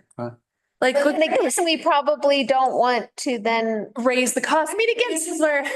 I just. So then just I leave the really cost where it just is. think Administratively, this is a pain in the butt for $800, $500. I don't know, maybe it'll pay for our map subscription. There we go. It's what- Exactly what I said. Well, Melina, yeah. Paper, ink. Seriously, giving away. And you know, I made that comment about hearing back from our, nonprofit partners more just because I want to hear if the things that we're doing are successful. I would advocate for waiving the requirement. Yeah. Not just setting the fee to zero, but waiving the requirement to relieve the administrative burden. Yeah. You know, like that's just assumed within the special event application. And then I'd love to hear back, but not with like the specific requirement that we are going to reconsider the fee.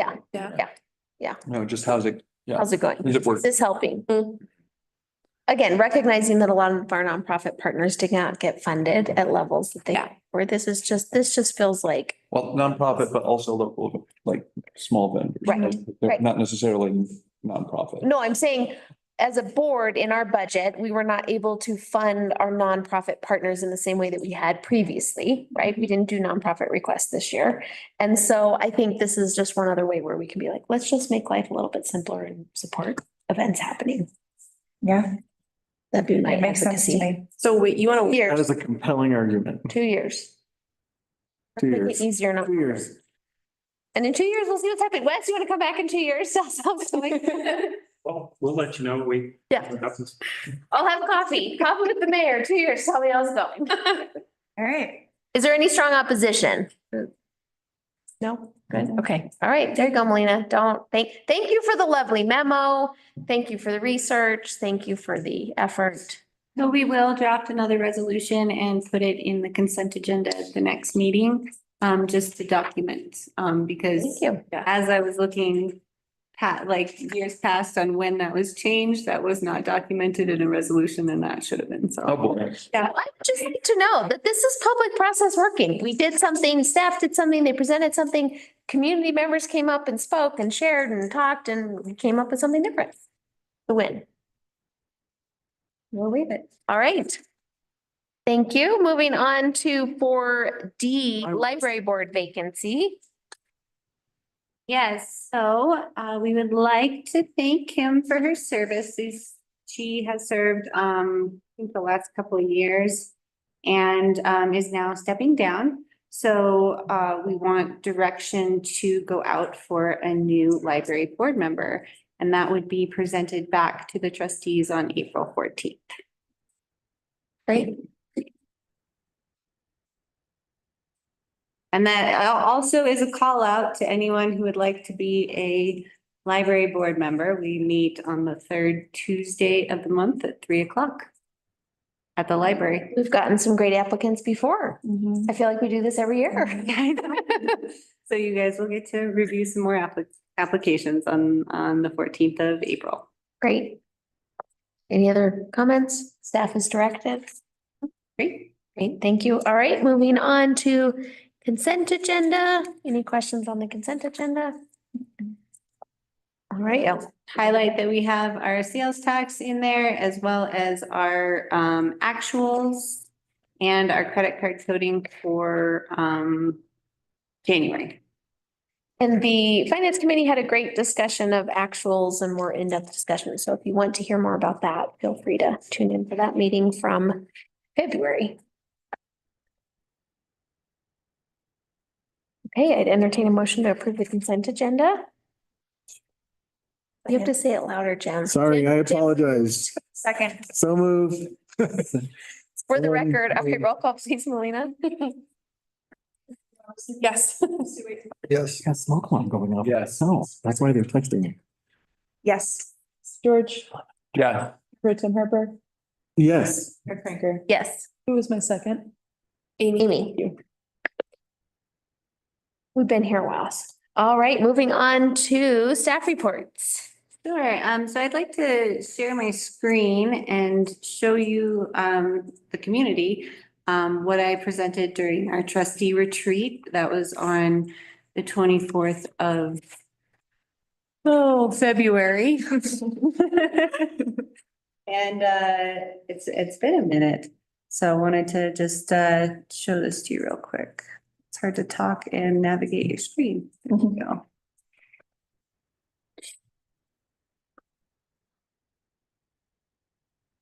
All right. So I did present a state of the town to the trustees on February 24th. That is why we did not have a meeting. We had a retreat instead. And we're just gonna go through these. So the first part of this presentation talks about our citizen survey that we did last fall. And we hope to do these surveys every 2 years. We had 178 responses to our citizen survey, and in the local government world, that's a great turnout again with our engaged citizens. We do have, so on the side here, we did get over 75 comments. And so I tried to summarize those on the side of the slide, and then the actual responses of the survey are in our graphs. So 45.5% of our citizens say that we are generally, things are going in the right direction. And then 37% say they are going in the wrong direction. And then there's 17% that do not know. There was appreciation for the hard work of the staff, and then satisfaction with the availability of meetings on YouTube, as well as our summer events. They were very excited about. Then we talked about communications and community engagement. And I do want to caveat that this was shared on social media. So that might have affected these results. But social media seems to be one of the most prevalent ways that our community is hearing about our upcoming meetings or past meetings or alerts.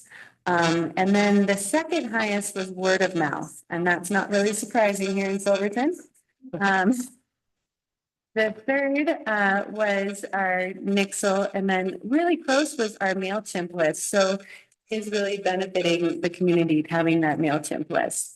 There was a suggestion for a weekly email and desire for more transparent and proactive communication from town officials. So these are all just comments on the side that came in the survey that I thought would fit with the graph, basically. Then we talk about tourism and economic development. We asked how our community feels about the current level of events happening in Silverton. And 58.4% said just the right amount of events. And I think there was 34.3% says too few events. So we have some room to grow there. And then on the comment side, there was suggestions again to diversify activities, opinions on how to use our bed tax, and calls for better hospitality towards tourists. Continuing on the economic development, it was how satisfied are you with our events? It seems like our community is very satisfied with the events that we do put on. And then they do see our events as an economic driver for the town of Silverton. Over 68.5% agreed that yes, events are an integral part of economic development in Silverton.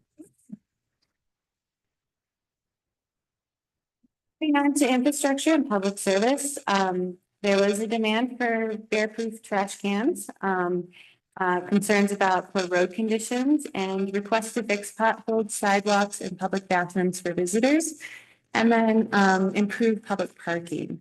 So one area that we did score low in is in our street maintenance and a little lower on our stormwater drainage. And that's something we're addressing in Public Works. We have housing and development here. So we did ask the citizens which two strategies of the Silverton Compass Master Plan do you think the town should focus on and prioritize? And overwhelmingly, it was improve our current infrastructure. Second up was housing, and then third was economy. And I will show a slide here in a minute that goes over where we're at in our current master plan, and you'll see that our priorities in our master plan and what we've accomplished really align with what the community here is prioritizing.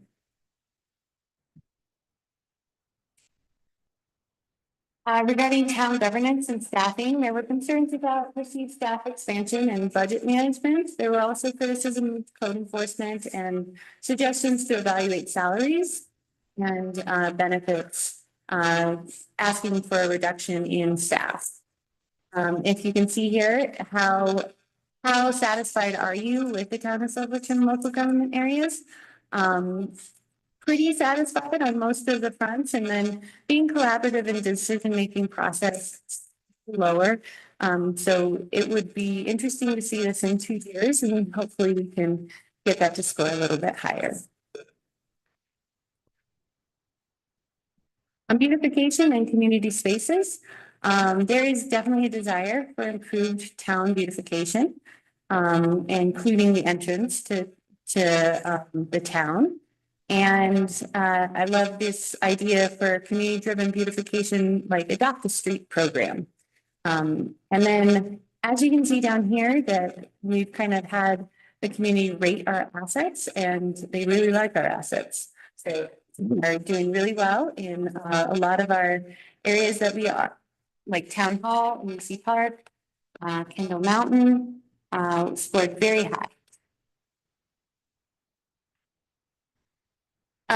Regarding environmental concerns and safety, there's a really cool kind of graph here that shows that overall quality of life in Silverton is good, and overall feeling of safety in Silverton is good and excellent. So that is one of the primary roles of government that you learn, and I think we are excelling there. One thing that we could improve on is our overall appearance of the town of Silverton.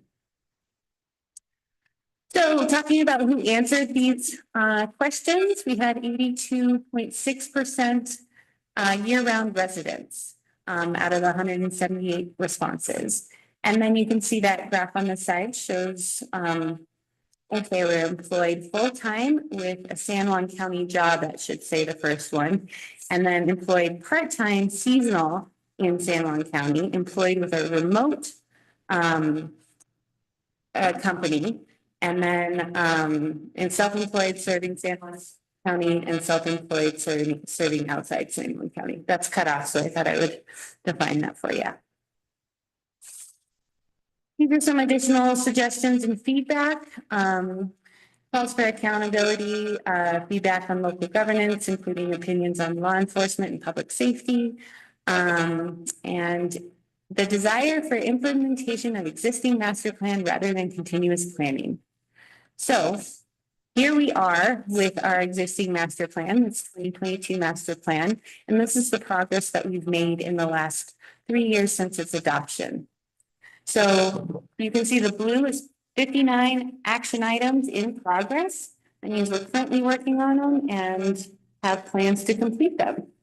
The green there is 28 action items that we have completed. Majority of this was in our land use code.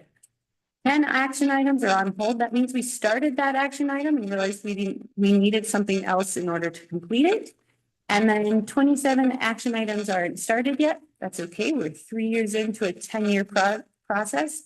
And then 23 action items, no update. Those are all action items that we don't have direct control over. Going over our development, the building permits you can see in both town and county have increased significantly in 2023 and 2024. As well, our land use applications, 2022 had quite a few land use applications, and then went down in 2023. We're still investigating that. In 2024, we did account for 3 of our land use applications were from the town. Before then, I don't think we counted land use applications in our counts that were our own, but we also didn't have a lot. We also had discussions of no laws, but I just went all the way to the bottom. Sorry. Just went. Coming back. Okay. Going on to economy, We have lost 10 businesses since 2020. So that's what that graph says there. We are diving into the details of that, and we'll be sharing that with the San Juan Development Board, as well as with the tourism, what is it called on Friday? Colorado Tourism Office Blueprint. Yeah, yes, the tourism workshop, tourism, yes, on Friday. And then lodging fees have increased because we did increase the lodging fee, and part of that goes to water and sewer. Sales tax collection has increased, I would say almost twice as much since 2018. And then property tax revenue, the town really doesn't see a lot from the property tax revenue. So you can see that there was a slight increase in 2024. General fund revenue has increased as well. So in 2022, we did have some significant grants, including the purchase of the Zanoni property. And then our revenue over on the Kendall Mountain side, it has been slowly increasing, and we hope to see more increases with our facility rental fees next year.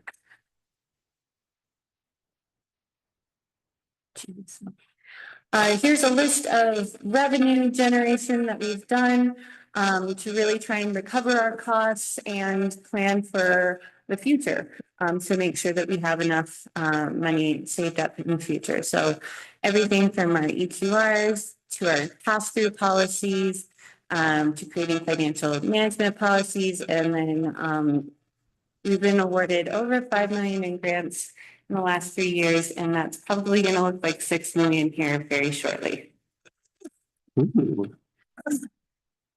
Speaking of which, we are applying. This does not include any of the Silverton Housing Authority grants right now, since they are their own entity and letting them do their reporting.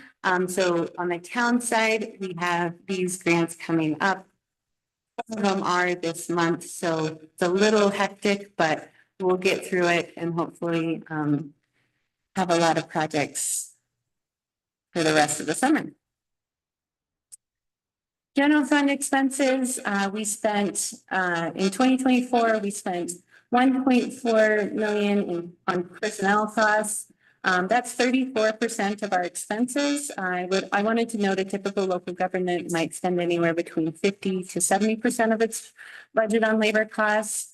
I did want to note that our contracted services account for 15 of our expenses, since we do use those instead of typically hiring. And that includes our law enforcement, which is about half of that budget. And then a typical benchmark for local governments and debt spending is about 10 to 15. We're about 8% of our expenses and 5% in capital projects. The other 38% is operating. And then staff changes, we're reevaluating the events and facility coordinator role. We are still going through public work director interviews. We are combining the fire inspector with the building code enforcement officer and trying to take some of those funds and go out and try and find another code enforcement officer to kind of help with that capacity. That's one need we've heard very loud and clear from both the board and the community. And then applying for grants for summer transfer station attendant and refuse manager. We are also exploring contracting out positions and incorporating AI. Our 2025 summer engagement plan, we will be at the San Juan Business Summit and Roundtable in early May. June, after the completion of our audit, it will do a state of the town presentation and then our master plan update and community night. It is a little lighter on our in-person. We had over 40 meetings last year. I think we're taking a little bit of a breath. But the community development department and I will be conducting public outreach on the new land use code. We haven't scheduled it, but a lot of that will be on social media and then also like QR codes around town of what does dark sky mean and stuff like that. And then the code enforcement officer will also be conducting some public outreach this summer regarding a new code. So looking forward, we've got $32 million in capital projects identified over the next 10 years. We are working on refuse fund needs stability. We've got our water and sewer fund stable, and now it's time to focus on the refuse fund, and then more code rewrites ahead. We've got marijuana, judicial, chapter 13, and reorganization of the entire code. One thing I wanted to put out for everyone is we've implemented a new texting system where constituents and community members can text issues such as like a dumpster is overturned over here, there's a water leak over there, a branch fell down. So what we're doing is this is one-stop shop to all of the issues. So it's not like, who do I call for this? You just text this number. And then we track that in a Excel sheet, and we'll be able to generate reports for you all so we can kind of see our areas that maybe we're getting the most complaints on. And that is my presentation. Thanks, Gloria.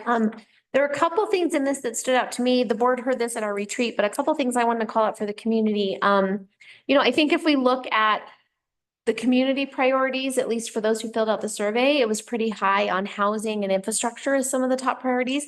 And I think what's pretty cool, so kudos to staff and the board, that those are the areas where we've invested a lot of time, money, and effort in the priorities. And those are areas where we have a lot of master plan action items that are either completed or in progress.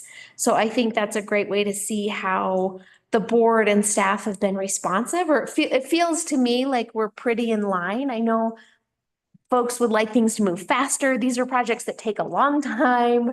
They take a lot of effort to get things ready to go, to build houses, to put pipes in the ground. But I at least think that it means we're spending our time and effort in the right places. So that looks really good to me. I also wanted to note that for the sales tax collection, again, I think that graph is really telling and is really helpful from a town management perspective, that our sales tax revenue is healthy. These numbers aren't adjusted for inflation, so that definitely would paint a slightly different picture. But I think I hear from people that get confused in the community of like, well, but sales tax revenue is healthy and strong, but my business isn't doing that great. Or sales tax revenue is healthy and strong, but you don't have extra money to invest in X, Y, and Z. And so I think it's helpful to tell a little bit more of the story there, which is before we collected online sales tax was a really good indicator of how local businesses were doing. And it just isn't anymore. We can't use it in the same way that I think towns used it before. And so I think the story around how our local businesses are doing, whatever those businesses look like, right? Whether they're a local t-shirt shop, a hotel, or, Rory Cowie working with the EPA, like they all look a little bit different, and their business story is going to be a little bit different and more nuanced based on what's going on for them. And so I think we can't use sales tax in the same way that we have, and we have to be able to kind of tell the story differently. The loss of business licenses stands out to me. I'm very curious what that is. And as a chamber member, that kind of raises a red flag of like, wow, that's kind of interesting because we want to foster our local economy here. So I'd be curious what the story is there. I also know that we have a generational thing going on where a variety of generational businesses are retiring and they're ready to move on. And we've seen properties come on the market or businesses come on the market. So I think it's just curious to see what the story is behind some of these numbers. And then I also just want to celebrate, kind of both the sales tax revenue that I think that's helpful. It means we are shopping online and that's bringing money back to town. It does mean we have visitors in town. We've heard it from the chamber a number of times, but it doesn't necessarily translate to each individual business's bottom line. And then when we look at the general fund revenue, really seeing what our staff has done around grants and big projects, right? And so we have invested in staff, we've invested in staff capacity. And I think we've seen that return to the community, both in just investments in infrastructure, whether it's building an EC Park, kind of keeping Kendall running, making improvements there, but then also the money that our staff has been able to bring in and manage, right? We can write grants, but if we can't manage them and carry them to completion, it doesn't really do us a lot of good. So I just wanted to point out those couple things, that there's some really great things to celebrate. And I think, as Gloria said, there's also things that we can keep working on, but the PDF is really helpful. So if people want to get more information, they can check out the presentation, but just wanted to thank staff for both putting this together, and it gives a good sense of sort of the direction we're going and the work we still have to do. So thanks for being responsive. Any other board thoughts, comments? Okay, took all the commentary. There we go. Summarized. All right, thanks, Gloria. And then staff reports, there's still lots of stuff on that staff to-do list. So, yeah, I think we'll keep working on setting priorities. There's a lot of things that continue to move forward and a lot of things that continue to need your attention. Any board questions or comments on the presentation or the staff reports?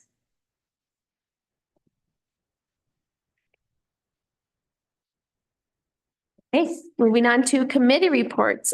We have the San Juan Regional Planning Commission.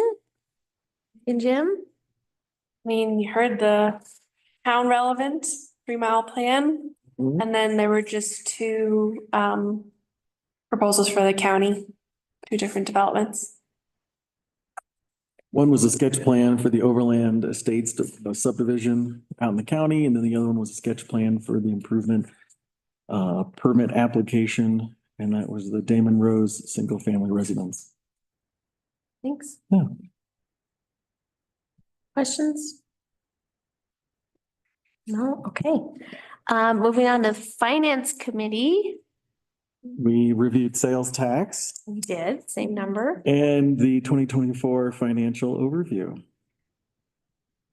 Yeah, I think the thing that stood out to me, I was going back to my notes, just high level numbers, that the overall revenue for 2024, again, these are not audited numbers, not audited, but from our actuals, our overall revenue for 2024 was 3.9 million.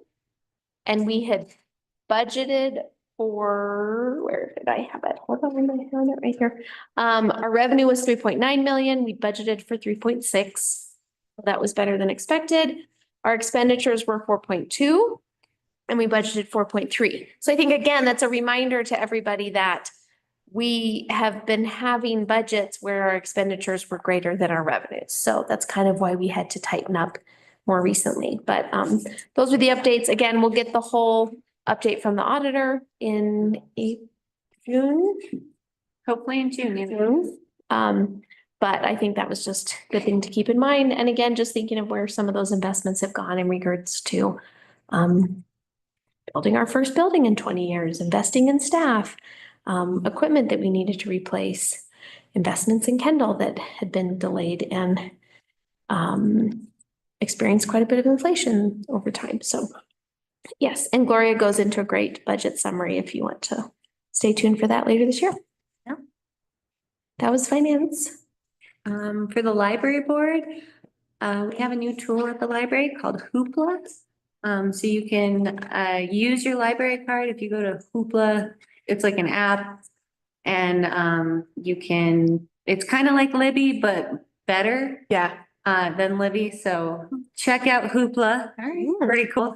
Also, Missy just secured a $20,000 grant, and we are going to announce this once we get the final grant agreement, but for accessibility at the library for a ramp.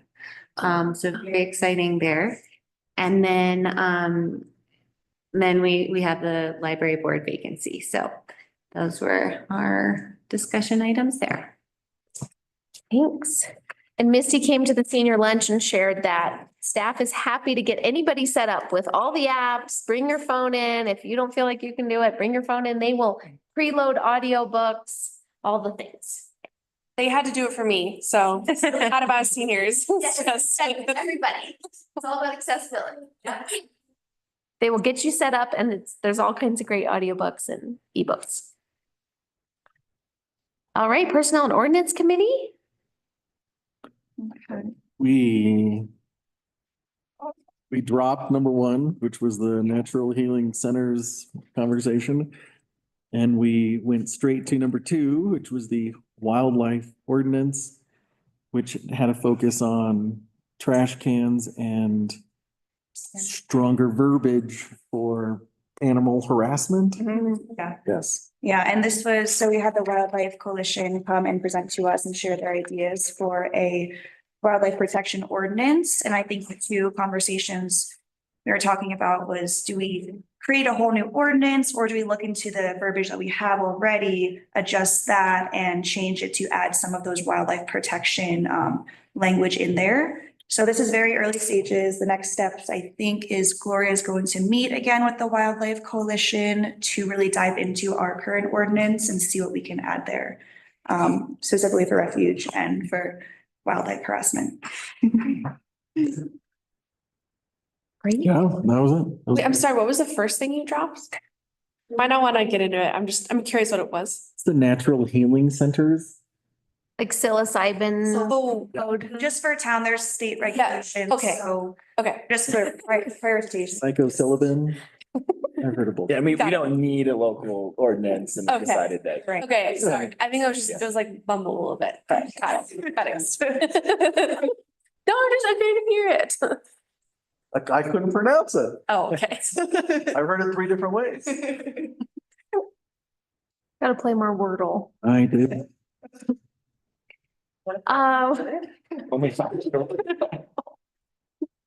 All right. Well, and let me add to Wildlife Coalition. We have been meeting, we'll probably have another meeting again here in April. And so what came out of that was some recommendations around an ordinance related to that. And anybody that's interested in that coalition can email me and I'll get you on the email list. And another update for that, just for general purpose, for you guys to know, a couple of great outcomes from that. The board was really focused, or the coalition was really focused on town-owned trash cans being bear-proof, right? And so Public Works is gonna retrofit our trash cans, bear resistant, sorry. Yeah, bear-proof. Right. Yep. So Public Works is retrofitting those. The text number that you guys just saw is one additional area where, like, if people have things to report, there's just a more streamlined way to get that information to the right person. And Bevan has been working well and kind of on his radar in regards to dumpsters and enforcement and quote ticket writing and that kind of stuff. So those are 3 big pieces. And then we have a couple of folks that are interested in kind of more of the education piece, right? How do we educate our residents? How do we educate our visitors that come? All of those pieces. So that's some great stuff that's been real community led coming out of the Wildlife Coalition. So great effort there. Okay, trustee reports. I'll say that was my trustee report or committee report. Anything for the general good? I could jump back to the finance committee. We are canceling the next Yes. one. Okay. So the finance committee meeting 3/17. for the 17th will be canceled and we'll hold it again on in April. Thank you. Okay. All right, continued business 9A. This is a public hearing. This is a second reading for adoption of ordinance 2025-03, an ordinance amending chapter 8, article 4, transportation impact fee of the Silverton Municipal Code authorizing the collection of a transportation impact fee. So we'll start with staff and then we'll open it up for public comment and then we'll have trustee discussion and deliberation. So the basis for these amendments are to make it apply for all streets. And then the other one is that it is on the owner and not the contractor. So those are the 2 big amendments in this transportation impact fee. We did pass the first reading on February 10th. It was published in the Silverton Standard on February 20th to notice this meeting, and we have not received any public comments.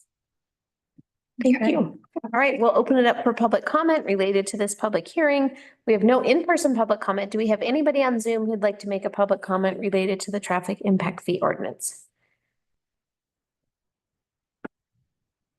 All right, seeing none, I will close public comment. Any further trustee discussion from the first reading? Anything you've heard that you'd like to raise? Okay. I'll make a motion to conduct the second reading for adoption of ordinance 2025-03, an ordinance amending chapter 8, article 4, transportation impact fee of the Silverton Municipal Code, authorizing the collection of a transportation impact fee. Second. Any roll call, please, Melina? Trustee Hoverson? Yes. Trustee Wakefield? Yes. Yes. Gardner? Yes. George? Yes. Tim Harper? Yes. Prinker? Yes. Great, thank you.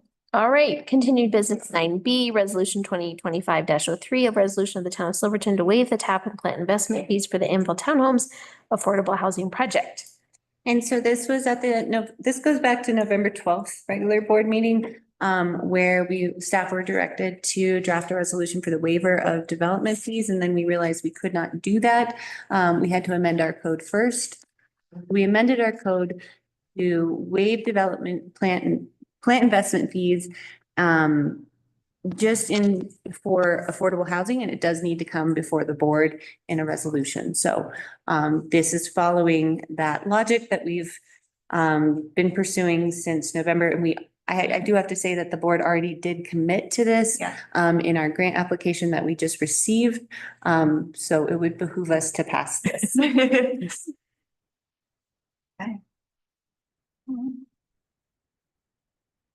I'll make a motion to approve resolution 2025 dash, wait, am I looking at the wrong thing? Yeah, -03, a resolution of the town of Silverton to waive the tap and plant investment fees for the Annabelle Townhomes Affordable Housing Project.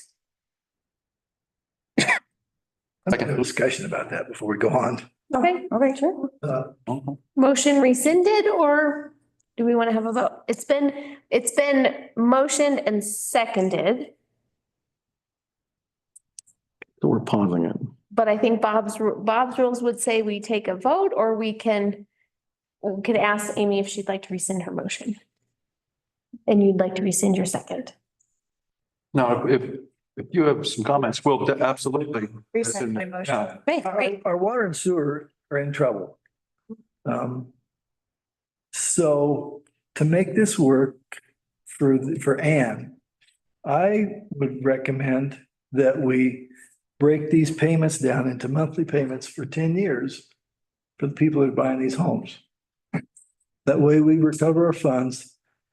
We work with Ann and she gets our, how do we say it? The town is working on the fees, and yet we maintain our sewer and water. I'm not sure I don't- accounting wise if we can do that. Pardon? I don't know if we can do it accounting wise. Like we've said, we're waiving these fees and the fee waiver is a match. If we would end up collecting them ultimately. Well, the town couldn't do it, but I think the Silverton Housing Authority could. We've looked at financing fees before for residents as a way to make it a little bit more affordable. And we were told that we can't finance those for residents, like we can't say monthly fees. What would have to happen with your idea is that we would, because we are acting as the town of Silverton, and we would waive the fees for the housing authority, or we would finance for the housing authority, then would pay us back, and the housing authority would manage that because the town technically can't finance it. The housing authority would be the collecting body, Right, be collecting the payments. right. And then this would affect our. Doesn't jeopardize our $600,000. Right, so we were just awarded the $600,000 based on the fact that this is part of our match. So I do want to put that out there as well.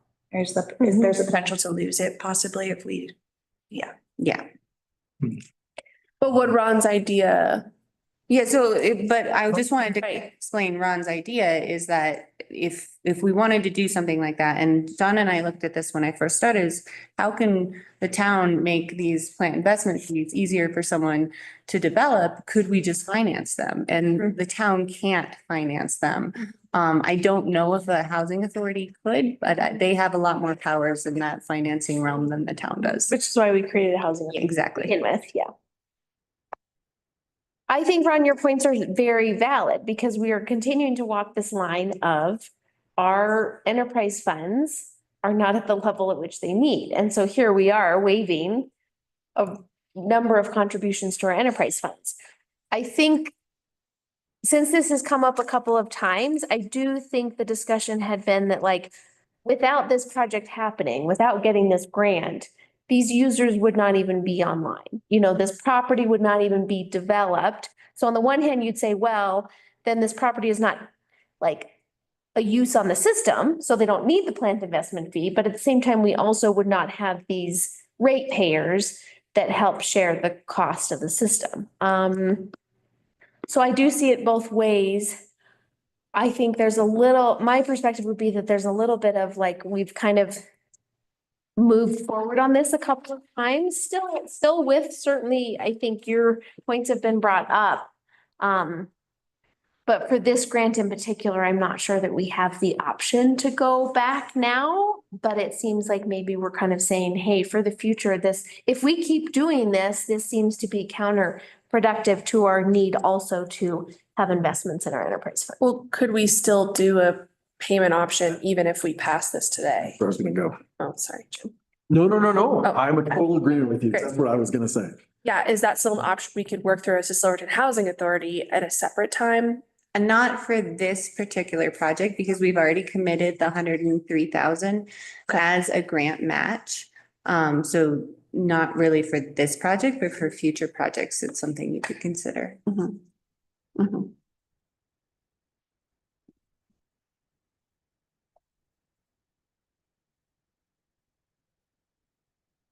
But we have it first. We have a second. No, it's been rescinded. So I have to make a motion again. I think it's a very valid point, and also I think we're trying to do both things at the same time. And again, for future projects, it can be something to consider. Yeah, that was something we didn't even really talk about.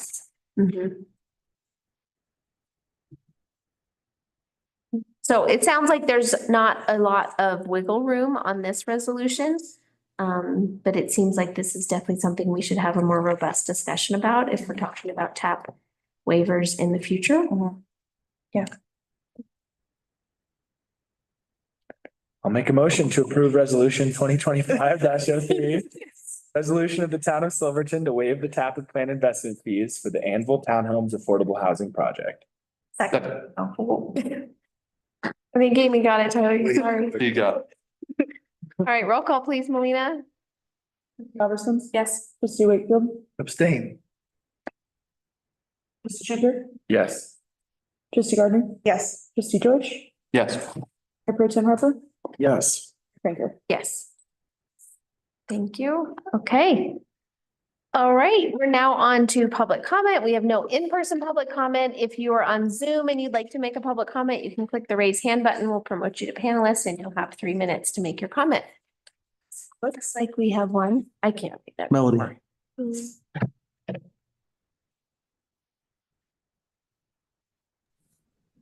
Hey, I take it you can hear me? Yes, we can. This last discussion reminded me that a friend of mine in a LA suburb got a subsidy from the town. I don't know how you do this on buying her house. So the town paid for a first portion of it. And then when her mortgage is paid off, she pays the town back next. And I just wanted to throw that out there if it's something you could ever use in the future. Thanks. Thank you. Thank you. Do we have any other comment on Zoom? All right, seeing none, we'll close public comment. And we have a request to go into executive session. This would be pursuant to CRS 24-6-4024F, personnel matters to discuss the salary of the town attorney. Give me just a moment. Okay, so I would entertain a motion to go into executive session. So moved. Moved by Lindsay, seconded by Jim. So this again would be under 24-6-4024F CRS for discussion of the salary of the town attorney. Let's take a vote to go into executive session. Roll call, please. Sorry. Trustee Robertson? Yes. Trustee Wakefield? Yes. Shaker? Yes. Trustee Gardner? Yes. Trustee George? Yes. Person Hopper, Yes. okay, good. Yes. Okay, great. We'll now be closing this meeting. We will resume after the executive session is ended.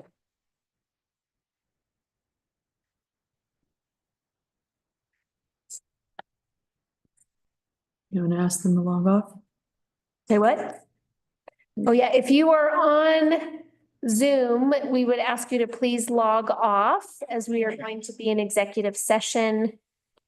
If you don't log off, we have to kick everybody off of Zoom and restart the login, and it makes it very challenging in the future. I can't even tell. Evan Harris. Oh, hey, Evan, are you there? Yeah, he's right there. He is in Mhm. Let me see if I can text her. Be back. it. I know he's there. Were we all about to text? Can you remove her? No, you can't. Actually, I don't have her. I think she's moving her. Okay, Done. Oh, but then will she not be able to log on again? I don't think. I think it's just like this session, maybe. Just this session. Okay.